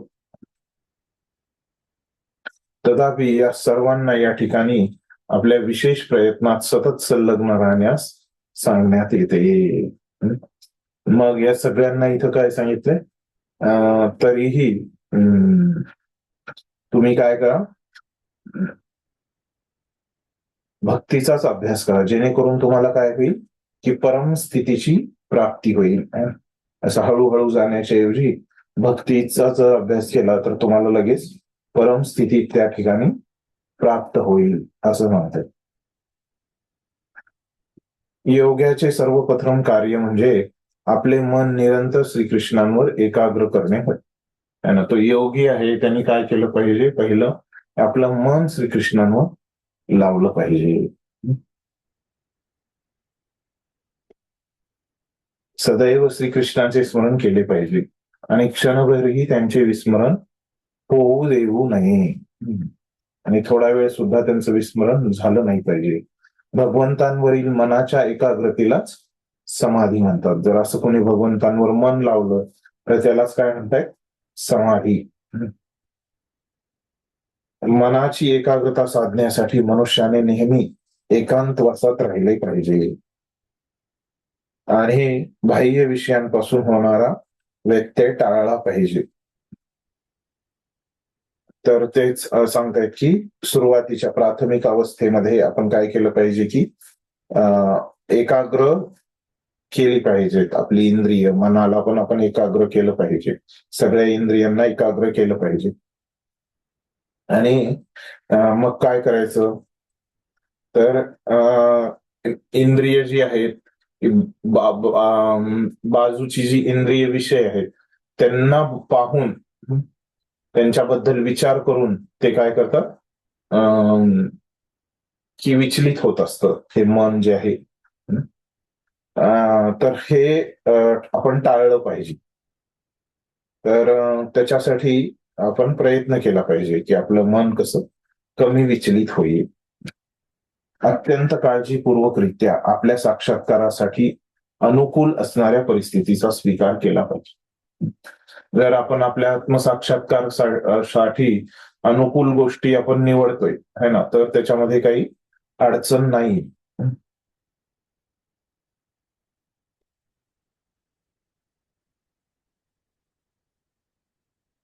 प्रतिकूल परिस्थितीचा आपण तिथं त्याग केला पाहिजे. तर परिपूर्ण निश्चयाने युक्त होऊन स्वामित्वाच्या भावनेत गुंतविणाऱ्या अनावश्यक भौतिक वस्तूंच्या प्राप्तीसाठी अतिप्रयास करू नये. तर कधी कधी या भौतिक गोष्टी आपल्याला आवश्यक असतात, आपल्याला सेवेमध्ये या गोष्टींची गरज असते, पण तिथं काय म्हणतायत की त्याच्यासाठी अतिप्रयास करायचा नाही त्या गोष्टींचा. जेव्हा मनुष्य वास्तविकपणे कृष्ण भावना भावित होतो तेव्हा या सर्व पूर्ण अवस्थांचे आणि नियमांचे पालन पूर्ण रीतीने होते.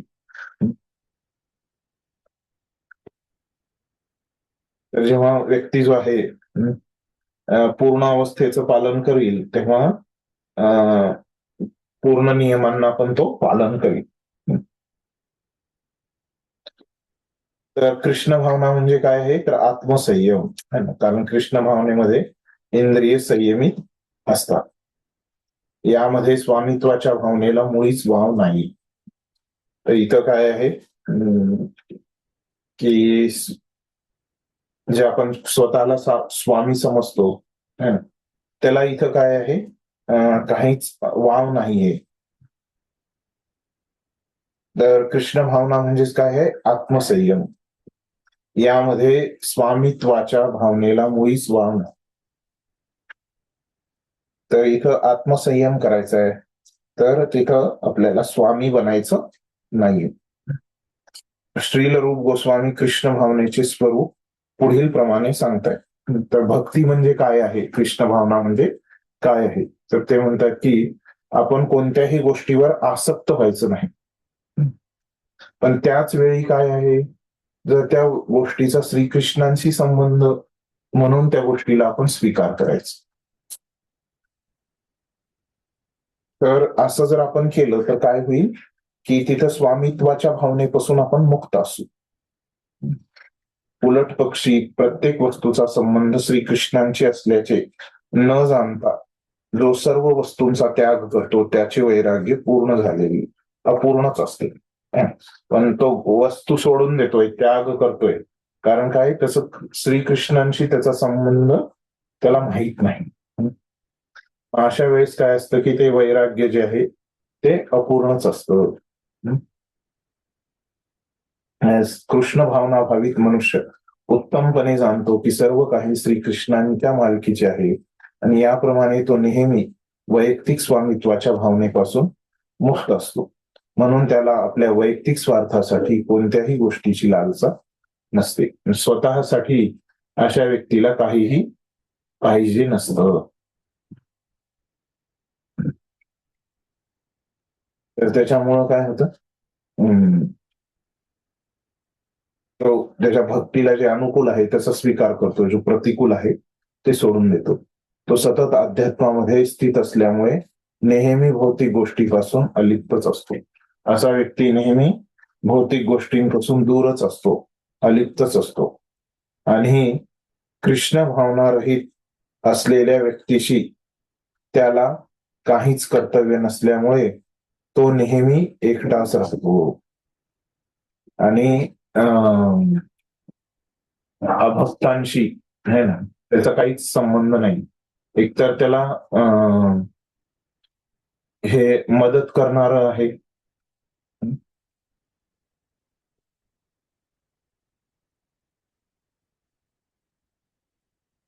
अंशी संघ जो आहे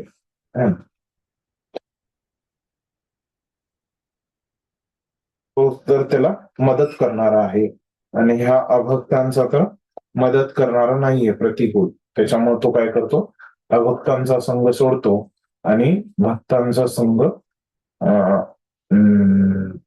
तो स्वीकार करतो. तर हाच परिपूर्ण योगी आहे. तर मग पुढे अजून प्राथमिक अवस्थेमध्ये तो काय काय करतो, कशी त्याची साधना असते सुरुवातीला. इथं आता अजून पुढे 11-12 मध्ये ते सांगतोय. सुरुवातीला तो काय करतो, शुचोदेशे प्रतिष्ठाप्य स्थिरम आसनम आत्मनः नाति अचि उत्त सॉरी न अति उच्छ्रितम नाति नीचम चैला जिनकुशोत्तरम तत् एकाग्रम मनः कृत्वा यत चित्तेन्द्रियक्रिय उपविश्यासने युञ्जाद योगम आत्मविशुद्धे. तर काय म्हणतात की योगाभ्यासासाठी मनुष्याने एकांत स्थळी जाऊन भूमीवर कुशासन अंतरावे आणि ते मृगचर्म व मृदू वस्त्राने आच्छादित करावे. आसन उंचावरही असू नये किंवा अत्यंत खालीही असू नये. तसेच आसन पवित्र स्थळी असावे. त्यानंतर योगी व्यक्तीने आसनावर दृढतापूर्वक बसावे आणि मन, इंद्रिय, क्रिया यांचे संयमन करून आणि मनाला एकाग्र करून हृदय शुद्ध करण्यासाठी योगाभ्यास करावा. अशा पद्धतीनं ते वर्णन केलंय की कसं कसं त्यांनी करायचं, की एकटं राहायचं आणि मग एकांत स्थळी जायचं, है ना. ती जागा कशी निवडायची, जास्त उंच पण असली नाही पाहिजे, जिथं त्याला ध्यान करायचंय ती जागा जास्त उंच पण असली पाहिजे आणि जास्त उंची वर पण ते नसलं पाहिजे आणि जमिनीवर पण ते नसलं पाहिजे. अशा ठिकाणी त्याला बसायचं आणि ती पवित्र जागा असली पाहिजे. तर अशा ठिकाणी त्याला आसन बसून त्याला काय करायचंय, ध्यान करून है ना योगाभ्यास करायचा. असं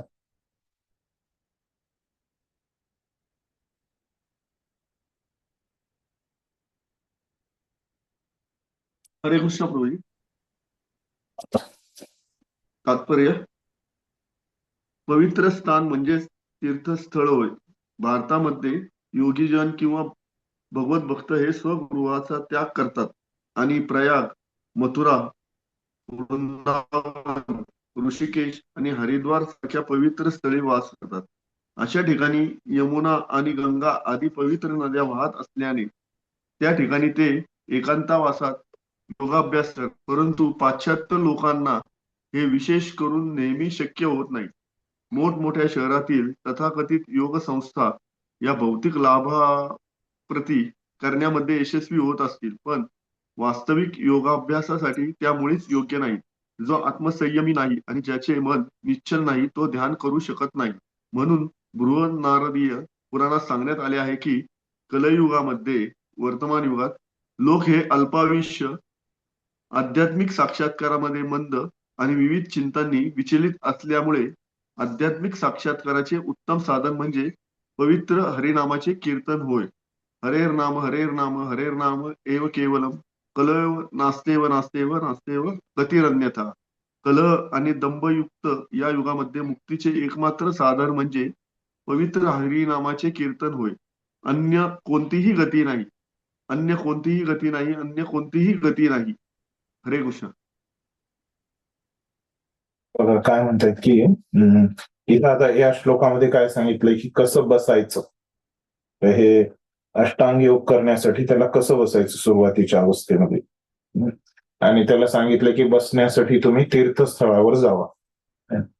तर भारतामध्ये सांगतायत की पवित्र स्थान म्हणजे तीर्थस्थळ आहे, आणि भारतामध्ये योगीजन किंवा भगवत भक्त ते आपलं घर सोडून काय करतात, असे तीर्थक्षेत्र जे आहेत प्रयाग, मथुरा, वृंदावन, ऋषिकेश, हरिद्वार, इथं जाऊन ते राहतात योगी.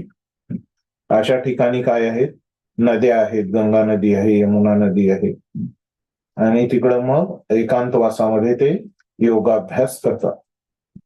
परंतु पाश्चात्य लोकांना हे शक्य नाही है ना, भारतामध्ये येणं आणि या सगळ्या गोष्टी माहीत करून घेणं. तर मोठमोठ्या शहरातील जे लोक आहेत है ना, आणि ज्या योग संस्था आहेत है ना, या भौतिक लाभ प्राप्ती करण्यामध्ये यशस्वी होत आहेत.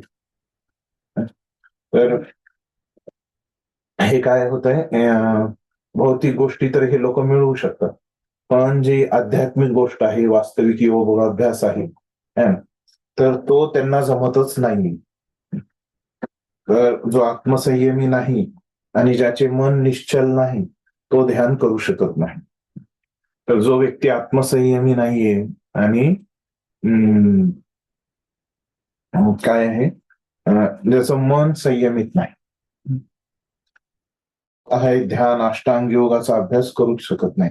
तर त्याच्यामुळे सांगण्यात आलंय की कलियुगामध्ये है ना, लोक हे अल्पायुषी आहेत, त्यांचं आयुष्य कमी आहे, त्यांच्याकडे दुःख खूप जास्त आहे. त्याच्यामुळं आणि आध्यात्मिक साक्षात्काराचं एक चांगलं साधन म्हणजे काय आहे, हरिनाम संकीर्तन. त्याच्यामुळं कलह आणि दंभयुक्त या युगामध्ये, कलियुगामध्ये मुक्तीचे एकमात्र साधन म्हणजे पवित्र नामाचे कीर्तन होय. तर मुक्तींचं एकमात्र, जर आपल्याला मुक्ती पाहिजे तर ती हरिनामाद्वारेच आपल्याला मिळू शकते सिद्धी. दुसरा कोणताही मार्ग नाही, तर कोणतीही गती नाही आणि कोणतीही गती नाही. तर कसं बसायचं तिथं या 2 श्लोकात सांगितलं. आता पुढच्या 13व्या आणि 14व्या श्लोकामध्ये सुरुवातीच्या काळामध्ये अष्टांग योग्यांनी कसं ध्यान करायचं हे सांगते.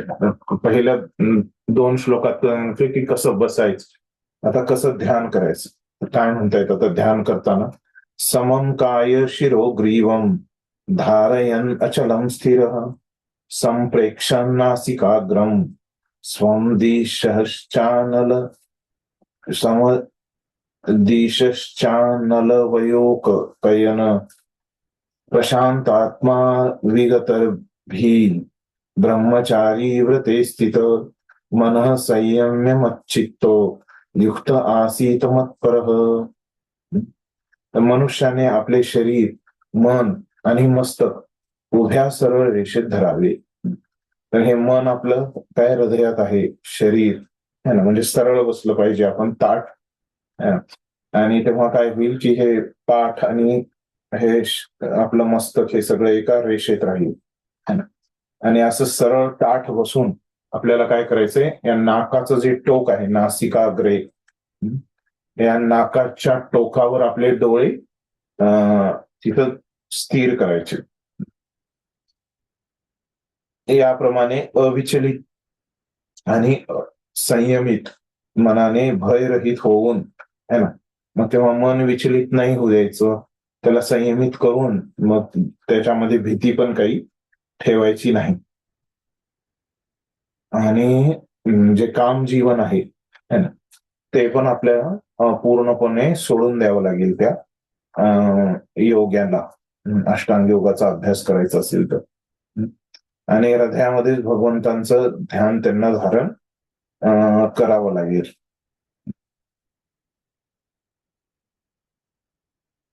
तर हे लक्ष आहे. तर तात्पर्य वाचा.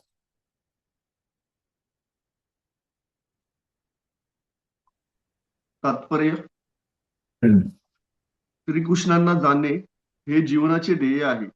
श्रीकृष्ण हे प्रत्येक जीवाच्या हृदयात चतुर्भुज विष्णुरूप परमात्मा रूपामध्ये स्थित असतात. योगाभ्यास हा या अंतर्यामी विष्णू रूपाचा शोध घेण्यासाठी केला जातो.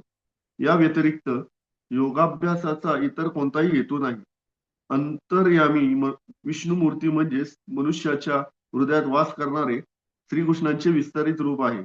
या विष्णुमूर्तीचा साक्षात्कार करणे हा ज्यांचा उद्देश नाही, तो विनाकारण नकली योगाभ्यासामध्ये गुंतलेला आहे आणि त्याचा योगाभ्यास म्हणजे निश्चितपणे वेळेचा अपव्ययच आहे. श्रीकृष्ण हेच जीवनाचे अंतिम ध्येय आहेत आणि मनुष्याच्या हृदयात स्थित असलेली विष्णुमूर्ती ही योगाभ्यासाचे उद्दिष्ट आहे. या हृदयस्थित विष्णुमूर्तीचा साक्षात्कार करण्यासाठी मनुष्याने कामजीवनाचा पूर्णपणे त्याग केला पाहिजे आणि त्यासाठीच त्याने गृहत्याग केला पाहिजे व एकांत स्थळी वर सांगितल्याप्रमाणे आसनस्थ होऊन एकटे राहिले पाहिजे. घरामध्ये किंवा इतरत्र नेहमी मैथून करून आणि तथाकथित योग वर्गास उपस्थित राहून कोणीही योगी होऊ शकत नाही. मनुष्याने मन संयमित करण्याचा आणि सर्व प्रकारची इंद्रिय तृप्ती टाळण्याचा, ज्यामध्ये मैथून जीवन प्रमुख आहे, अभ्यास करणे आवश्यक आहे. महान ऋषी याज्ञवल्क्य यांनी ब्रह्मचार्यांच्या नियमाबाबतीत सांगितले आहे की कर्मणा मनसा वाचा सर्वावस्थासु सर्वदा सर्वत्र मैथुन त्यागो ब्रह्मचर्य प्रचक्षते. सर्व काळी, सर्व परिस्थितीत व सर्व ठिकाणी कर्म, मन आणि वाचेमधून मैथुन त्याग करण्यास सहाय्य व्हावे, हाच ब्रह्मचर्य व्रताचा उद्देश आहे. मैथून भोग करून कोणीही योगाभ्यासाचा योग्य प्रकारे अभ्यास करू शकत नाही. म्हणून ब्रह्मचार्याचे प्रशिक्षण मनुष्याला बाल्य अवस्थेपासूनच, जेव्हा मनुष्याला मैथून जीवनाचे ज्ञान नसते तेव्हापासूनच देण्यात येते. 5 वर्ष वयाच्या मुलांना गुरुकुल किंवा आध्यात्मिक गुरुच्या आश्रमात पाठविले जाते आणि गुरु त्या लहान मुलांना ब्रह्मचर्यात राहण्याची कडक शिस्त लावतात. अशा प्रशिक्षणाशिवाय कोणीही कोणत्याही प्रकारच्या योगामध्ये प्रगती करूच शकत नाही, मग तो ध्यान, ज्ञान किंवा भक्ती योग असो. तथापि जो मनुष्य केवळ आपल्या पत्नीशी शारीरिक संबंध ठेवून तेही नियमबद्ध गृहस्थ जीवनाच्या नियमांचे पालन करतो, त्या मनुष्याला सुद्धा ब्रह्मचारी म्हटले जाते. अशा संयमित गृहस्थाचा भक्ती पंथामध्ये स्वीकार करता येतो, परंतु ज्ञान आणि ध्यान पंथामध्ये गृहस्थ ब्रह्मचारीला प्रवेशही दिला जात नाही. त्यांना कोणत्याही तडजोडीशिवाय संपूर्ण ब्रह्मचर्य व्रत अनिवार्य असते. भक्ती संप्रदायामध्ये गृहस्थ ब्रह्मचारीला संयमित मैथून भोग करण्याची अनुमती असते, कारण भक्ती योग इतका प्रभावी आहे की दिव्य भगवत सेवेत युक्त झाल्यामुळे आपोआपच मैथून भोगाच्या आकर्षणापासून मनुष्य मुक्त होतो. भगवद्गीतेमध्ये 2.59 सांगण्यात आले आहे की विषयाविनिवर्तन्ते निराहारस्य देहिना रसवर्जनसोपस्य परम दृष्टा निवर्तते. इतरांना स्वतःहून इंद्रिय तृप्तीपासून विरक्त होण्यास बाध्य व्हावे लागते, परंतु भगवत भक्ताला उच्च प्रतीचा रस प्राप्त झाल्यामुळे तो इंद्रिय तृप्तीपासून आपोआपच विरक्त होतो. भक्ता व्यतिरिक्त इतर कोणालाही या उच्च रसाचे ज्ञान नसते. विगत जोपर्यंत मनुष्य पूर्णपणे कृष्ण भावनाभावित होत नाही तोपर्यंत तो निर्भय होऊ शकत नाही. विकृत स्मृतीमुळे जीव भयभीत असतो आणि विकृत स्मृती म्हणजे श्रीकृष्णांशी असणाऱ्या शाश्वत संबंधांचे विस्मरण होय. श्रीमद भागवत 11.2.37 सांगते की भयम द्वितीया विनिविषयतः साध्य ईशातपेतस्य विषय योस अस्मृतः. निर्भय होण्यासाठी कृष्ण भावना हाच एकमात्र आधार आहे. म्हणून परिपूर्ण अभ्यास केवळ कृष्ण भावनाभावित मनुष्यालाच शक्य आहे आणि योगाभ्यासाचे अंतिम ध्येय हे अंतर्यामी भगवंतांना पाहावयाचे असल्या कारणाने कृष्ण भावनाभावित मनुष्य हा सर्वोत्तम योगी असतो. या ठिकाणी सांगण्यात आलेली योग पद्धतीची तत्वे ही तथाकथित लोकप्रिय योग संस्थांनी सांगितलेल्या तत्वाहून भिन्न आहेत. हरे कृष्ण. धन्यवाद. तर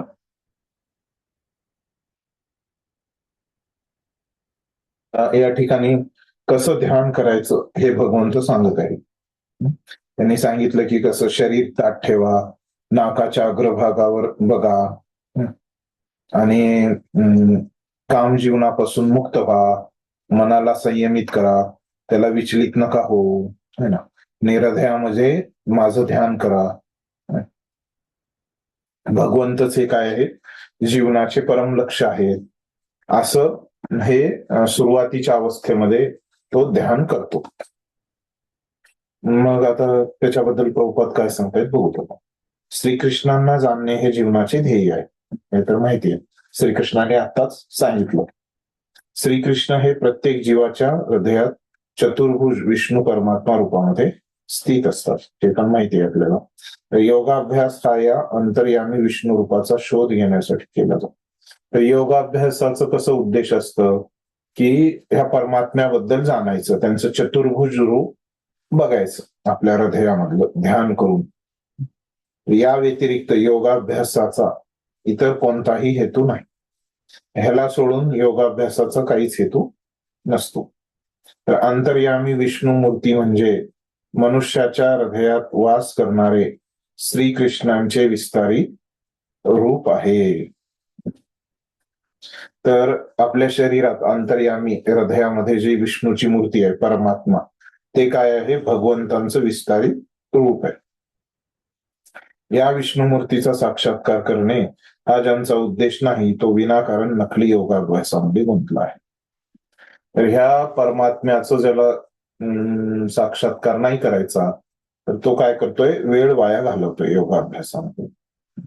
त्याचा योगाभ्यास म्हणजे निश्चितपणे वेळ आहे. श्रीकृष्ण हेच जीवनाचे अंतिम ध्येय आहे. श्रीकृष्ण हेच ध्येय आहेत आपले, है ना. आणि योगाचं काय आहे की परमात्मा हे ध्येय आहे. मनुष्यांच्या हृदयात स्थित असलेली विष्णूमूर्ती हे योगाभ्यासाचे उद्दिष्ट आहे. या हृदय स्थित विष्णूमूर्तीचा साक्षात्कार करण्यासाठी मनुष्याने काम जीवनाचा पूर्ण त्याग केला पाहिजे.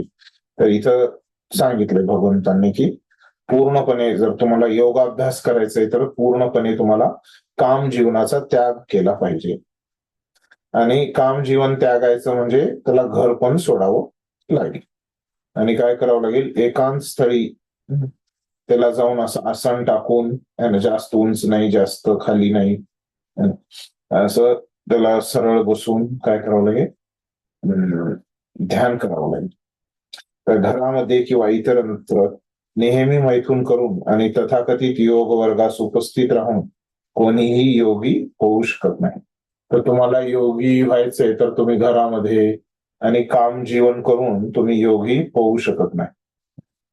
खरं तुम्हाला योगी व्हायचं असेल तर यज्ञवल्क्यांनी सांगितलेलं आहे की कसं तुम्ही योगी होऊ शकता. तर तो श्लोक आहे, कर्मणा मनसा वाचा सर्वावस्थासु सर्वदा सर्वत्र मैथुन त्यागो ब्रह्मचर्यं प्रचक्षते. सर्व काळी सर्व परिस्थितीत सर्व ठिकाणी सर्व ठिकाणी कर्म मन आणि वाचेमधून मैथून त्याग करण्यास सहाय्य व्हावे, हाच ब्रह्मचर्य व्रताचा उद्देश आहे. तर ब्रह्मचर्य व्रतामध्ये काय आहे की कर्माद्वारे मनसा मनाद्वारे, वाणीद्वारे प्रत्येक अवस्थेमध्ये नेहमी आणि सर्वत्र काय केलं पाहिजे? मैथून त्याग है ना, काम जीवन आपण दूर ठेवलं पाहिजे. जर आपल्याला ब्रह्मचारी व्रताचा उद्देश पूर्ण करायचा आहे तर मैथून भोग करून कोणीही योगाभ्यासाच्या योग्य प्रकारे अभ्यास करू शकत नाही. तर हे काम जीवनाचा अभ्यास करून मैथुनाचा भोग घेऊन हे योग होऊ शकत नाही. म्हणून तुम्हाला ब्रह्मचारी राहिलं पाहिजे. त्याच्यासाठी हे ब्रह्मचारी राहायचंय तर वय वाढल्यावर तुम्ही राहू शकत नाही. बाल्यावस्थेपासूनच आहे ना, तरुणच्या अगोदरच आहे ना, लहानपणापासूनच तुम्हाला हे ब्रह्मचर्याचं प्रशिक्षण पाहिजे. तर जेव्हा त्याला काम जीवनाबद्दल माहिती नाही तेव्हापासूनच त्याला हे ब्रह्मचर्याचं प्रशिक्षण दिलं पाहिजे. 5 वर्ष वयाच्या मुलांना गुरुकुल किंवा आध्यात्मिक गुरुच्या आश्रमात पाठवले जातात. तर 5 वर्षाचं झाल्यावरच त्याला गुरुकुलात पाठवलं जायचं आणि गुरु त्याला आपल्या लहान मुलांना ब्रह्मचर्यात राहण्याची कडक शिस्त लावतात आणि गुरु काय करायचे? त्यांना कडक शिस्तीत ठेवायचे. अशा प्रशिक्षणाशिवाय कोणीही कोणत्याही प्रकारच्या योगामध्ये प्रगती करूच शकत नाही. हे जर ब्रह्मचारी प्रशिक्षण नसेल तर आपण बघतोय की भगवंतांनी स्वतः सांगितलं की आपण योग करूच शकत नाही. पण भक्तीमध्ये कसं असतं की गृहस्थ ब्रह्मचारी पण आपण राहू शकतो. तर भक्तीमध्ये त्यांना स्वीकार केला जातो गृहस्थ ब्रह्मचार्यांना. परंतु बाकीचं जे आहे अष्टांग योगामध्ये वगैरे काय आहे की गृहस्थ ब्रह्मचारी असं तिथं स्वीकार केला जात नाही. कारण काय आहे त्याचं? की ते म्हणतात की आमच्याकडे ब्रह्मचारी व्रत जे आहे ते तिथं बंधनकारक आहे. तर भक्तियोग इतका प्रभावी आहे की दिव्य भगवत सेवेत युक्त झाल्यामुळे आपोआपच मैथून भोगाच्या आकर्षणापासून मनुष्य मुक्त होतो. जसं की भगवद्गीतेत सांगितलंय की आपण जर इतरांना स्वतःहून इंद्रिय तृप्ती पासून विरक्त होण्यास बाध्य व्हावे लागते. परंतु भगवत भक्ताला उच्च प्रतीचा रस प्राप्त झाल्यामुळे आपल्याला प्रयत्न करावे लागतात इंद्रिय तृप्तीपासून मुक्त होण्यासाठी. पण भक्ताला तसं करावं लागत नाही, त्याला आपोआपच ते होतं. तर विगत तर जोपर्यंत मनुष्य पूर्णपणे कृष्ण भावनाभावित होत नाही तोपर्यंत निर्भय होऊ शकत नाही.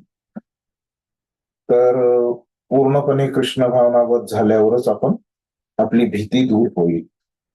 तर स्वीकृत स्मृतीमुळे जीव भयभीत असतो आणि विकृत स्मृती म्हणजे श्रीकृष्णाशी असणाऱ्या शाश्वत संबंधांचे विस्मरण होय. तर विकृत स्मृतीमुळे आपल्याला भीती वाटते आणि आपण भगवंतांना विसरून पण जातो. विकृत स्तुती काय आहे की आपल्याला जिथं भगवंतांचं विस्मरण होतं अशी विकृत स्थिती आहे. भयम द्वितीय अभिनवेशतः स्याद ईशाद अपेतस्य विपर्ययो स्मृती. निर्भय होण्यासाठी कृष्ण भावना हाच एकमात्र आधार आहे. म्हणून परिपूर्ण अभ्यास केवळ कृष्ण भावना भावित मनुष्यालाच शक्य आहे आणि योगाभ्यासाचे अंतिम ध्येय हे अंतर्यामी भगवंतांना पाहावयाचे असल्या कारणाने कृष्ण भावना भावित मनुष्य हा सर्वोत्तम योगी आहे. तर योगाचं ध्येय काय आहे? परमात्मा. भक्ताचं ध्येय काय आहे की भगवान श्रीकृष्ण. त्याच्यामुळं काय आहे की भक्तच हा सर्वोत्तम आहे. तर आपण प्रभुपाद म्हणतायत की इथं जे आजकाल लोक सांगतायत योगाबद्दल त्यांच्यापेक्षा भगवंतांनी इथं काहीतरी वेगळंच बोललंय योगाबद्दल. मग अशा प्रकारे ध्यान केल्यानंतर त्याला काय प्राप्त होतं त्या योग्याला ते पुढच्या श्लोकामध्ये सांगतायत 15व्या श्लोकामध्ये. प्राथमिक अवस्थेमध्ये त्याला काय प्राप्त होतं. युञ्जनेव सदात्मानं योगी नियतमानसः शांती निर्वाणं परमा मत्संस्थामधिगच्छति. अशा प्रकारे अभ्यास जर कोणी केला, योगाभ्यास, तर काय होईल त्याला? सदा निरंतर आत्मानं, नेहमी निरंतर त्याप्रमाणे शरीर, मन आणि क्रिया यांच्या संयमांचा निरंतर अभ्यास करून मन संयमित झालेला योगी भौतिक जीवनाचा लय करून भगवत धामाची प्राप्ती करतो. हे सगळं त्याचं संयमित झाल्यानंतर तो काय करतोय? भगवत धामाची त्या ठिकाणी प्राप्ती करतो. तर तात्पर्य मी वाचतो, म्हणजे आपल्या वेळेमध्ये पूर्ण होईल. त्या तात्पर्यामध्ये प्रभुपाद सांगतायत की योगाभ्यासाच्या अंतिम उद्देशाचे स्पष्टीकरण आता करण्यात आले आहे. तर अंतिम उद्देश जो आहे योगाभ्यासाचा तो काय आहे? भगवंतांच्या धामाची प्राप्ती. कोणत्याही प्रकारच्या भौतिक सुविधा प्राप्त करण्यासाठी योगाभ्यास नसून भौतिक अस्तित्वाचा लय करण्यासाठी योगाभ्यास. योगाभ्यास जो आहे तो भौतिक गोष्टीसाठी नाही, तर तो आध्यात्मिक गोष्टीसाठी आहे. तर भगवद्गीतेनुसार जो मनुष्य आपले शारीरिक स्वास्थ्य सुधारण्यासाठी किंवा भौतिक सिद्धीची प्राप्ती करण्यासाठी योगाभ्यास करतो तो योगी नव्हे. तर योग म्हणजे शरीरासाठी नाही, तो योगी खरा योगी नाही. तसेच भौतिक अस्तित्वाचा लय म्हणजे शून्यात प्रवेश नव्हे. हे शून्यत्व म्हणजे केवळ एक कल्पना आहे. भगवंतांच्या सृष्टीमध्ये कोठेही शून्य नाही.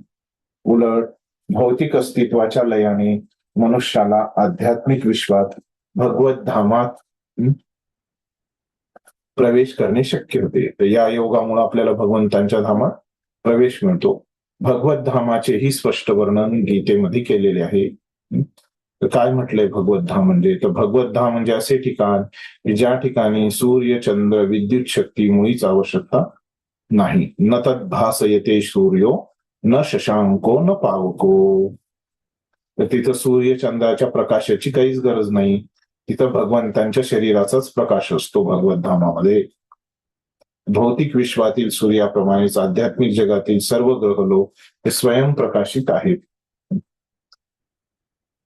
भगवंतांचे राज्य हे सर्वव्यापी आहे, परंतु आध्यात्मिक विश्व आणि त्यातील ग्रहलोक त्यांना परमधाम असे म्हटले जाते.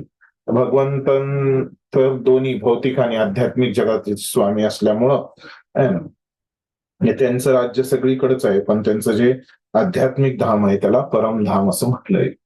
स्वतः भगवंतांनी या ठिकाणी सांगितल्यामुळे मच्चित्तः मत्पर मत्स्थानम, ज्याला श्रीकृष्णांचे पूर्ण ज्ञान आहे असा एक परिपूर्ण योगी वास्तविक शांती प्राप्त करून अंततः परमधामाची कृष्णलोक किंवा गोलोक परमधामाची प्राप्ती करतो. जो योगी आहे तो असं भगवत धामाची प्राप्ती करू शकतो, कारण त्याला भगवंतांचं ज्ञान आहे. पूर्ण सांगता येईल की ब्रह्मसंहितेमधून गोलोक तर भगवंत जरी आपल्या गोलोक धामामध्ये नित्य निवास करीत असले तरी आपल्या श्रेष्ठ आध्यात्मिक शक्तीद्वारे ते सर्वव्यापी ब्रह्म आणि परमात्मा म्हणून सर्वत्र उपस्थित असतात. तर भगवंत त्यांच्या धामामध्ये पण आहे, गोलोकमध्ये पण आहे आणि इथं भौतिक जगतामध्ये पण ते आहे. तर कसं आहे भौतिक जगतात? तर सर्वव्यापी जे ब्रह्म आहे त्या रूपामध्ये आहेत आणि परमात्मा रूपामध्ये पण ते सर्वत्र उपस्थित आहेत. श्रीकृष्णांच्या किंवा त्यांच्या विस्तारित विष्णू रूपाच्या योग्य ज्ञाना वाचून कोणीही आध्यात्मिक विश्वात, वैकुंठात किंवा भगवंतांच्या शाश्वत धामात प्रवेश करू शकत नाही. हे भगवंतांचं हे सगळं जे ज्ञान आहे ते जाणल्याशिवाय आपण भगवंतांच्या धामात जाऊ शकत नाही, कारण त्याचे मन सतत श्रीकृष्णांच्या लीलामध्ये म्हणून कृष्ण भावनायुक्त कर्म करणारा मनुष्य हा परिपूर्ण योगी आहे. त्याच्यामुळं अभक्त आहे तोच परिपूर्ण योगी आहे. कारण त्याचे मन सतत श्रीकृष्णांच्या लीलामध्ये तल्लीन झालेले असते. सवे मन कृष्ण पदारविंदे. वेदांमध्येही आपण जाणतो की तमेव विदित्वाती मृत्यू मिळती. केवळ भगवान श्रीकृष्णांचे ज्ञान झाल्यानेच मनुष्य जन्म मृत्यूच्या चक्रातून पार पडू शकतो. अन्य कोणता मार्ग नाही या चक्रातून बाहेर पडण्याचा. दुसऱ्या शब्दात सांगायचे तर योगाची पूर्णता म्हणजे निष्पाप लोकांना फसवण्यासाठी केलेली जादूगरी किंवा शारीरिक कसरत नव्हे, तर योगाची पूर्णता म्हणजे भौतिक अस्तित्वातून मुक्ती प्राप्त करणे. तर जेव्हा त्याला भगवत धामाची प्राप्ती होईल तेव्हा त्याला मुक्ती प्राप्त होईल, असं या सामान्य स्तरावर सांगितलेलं आहे. तर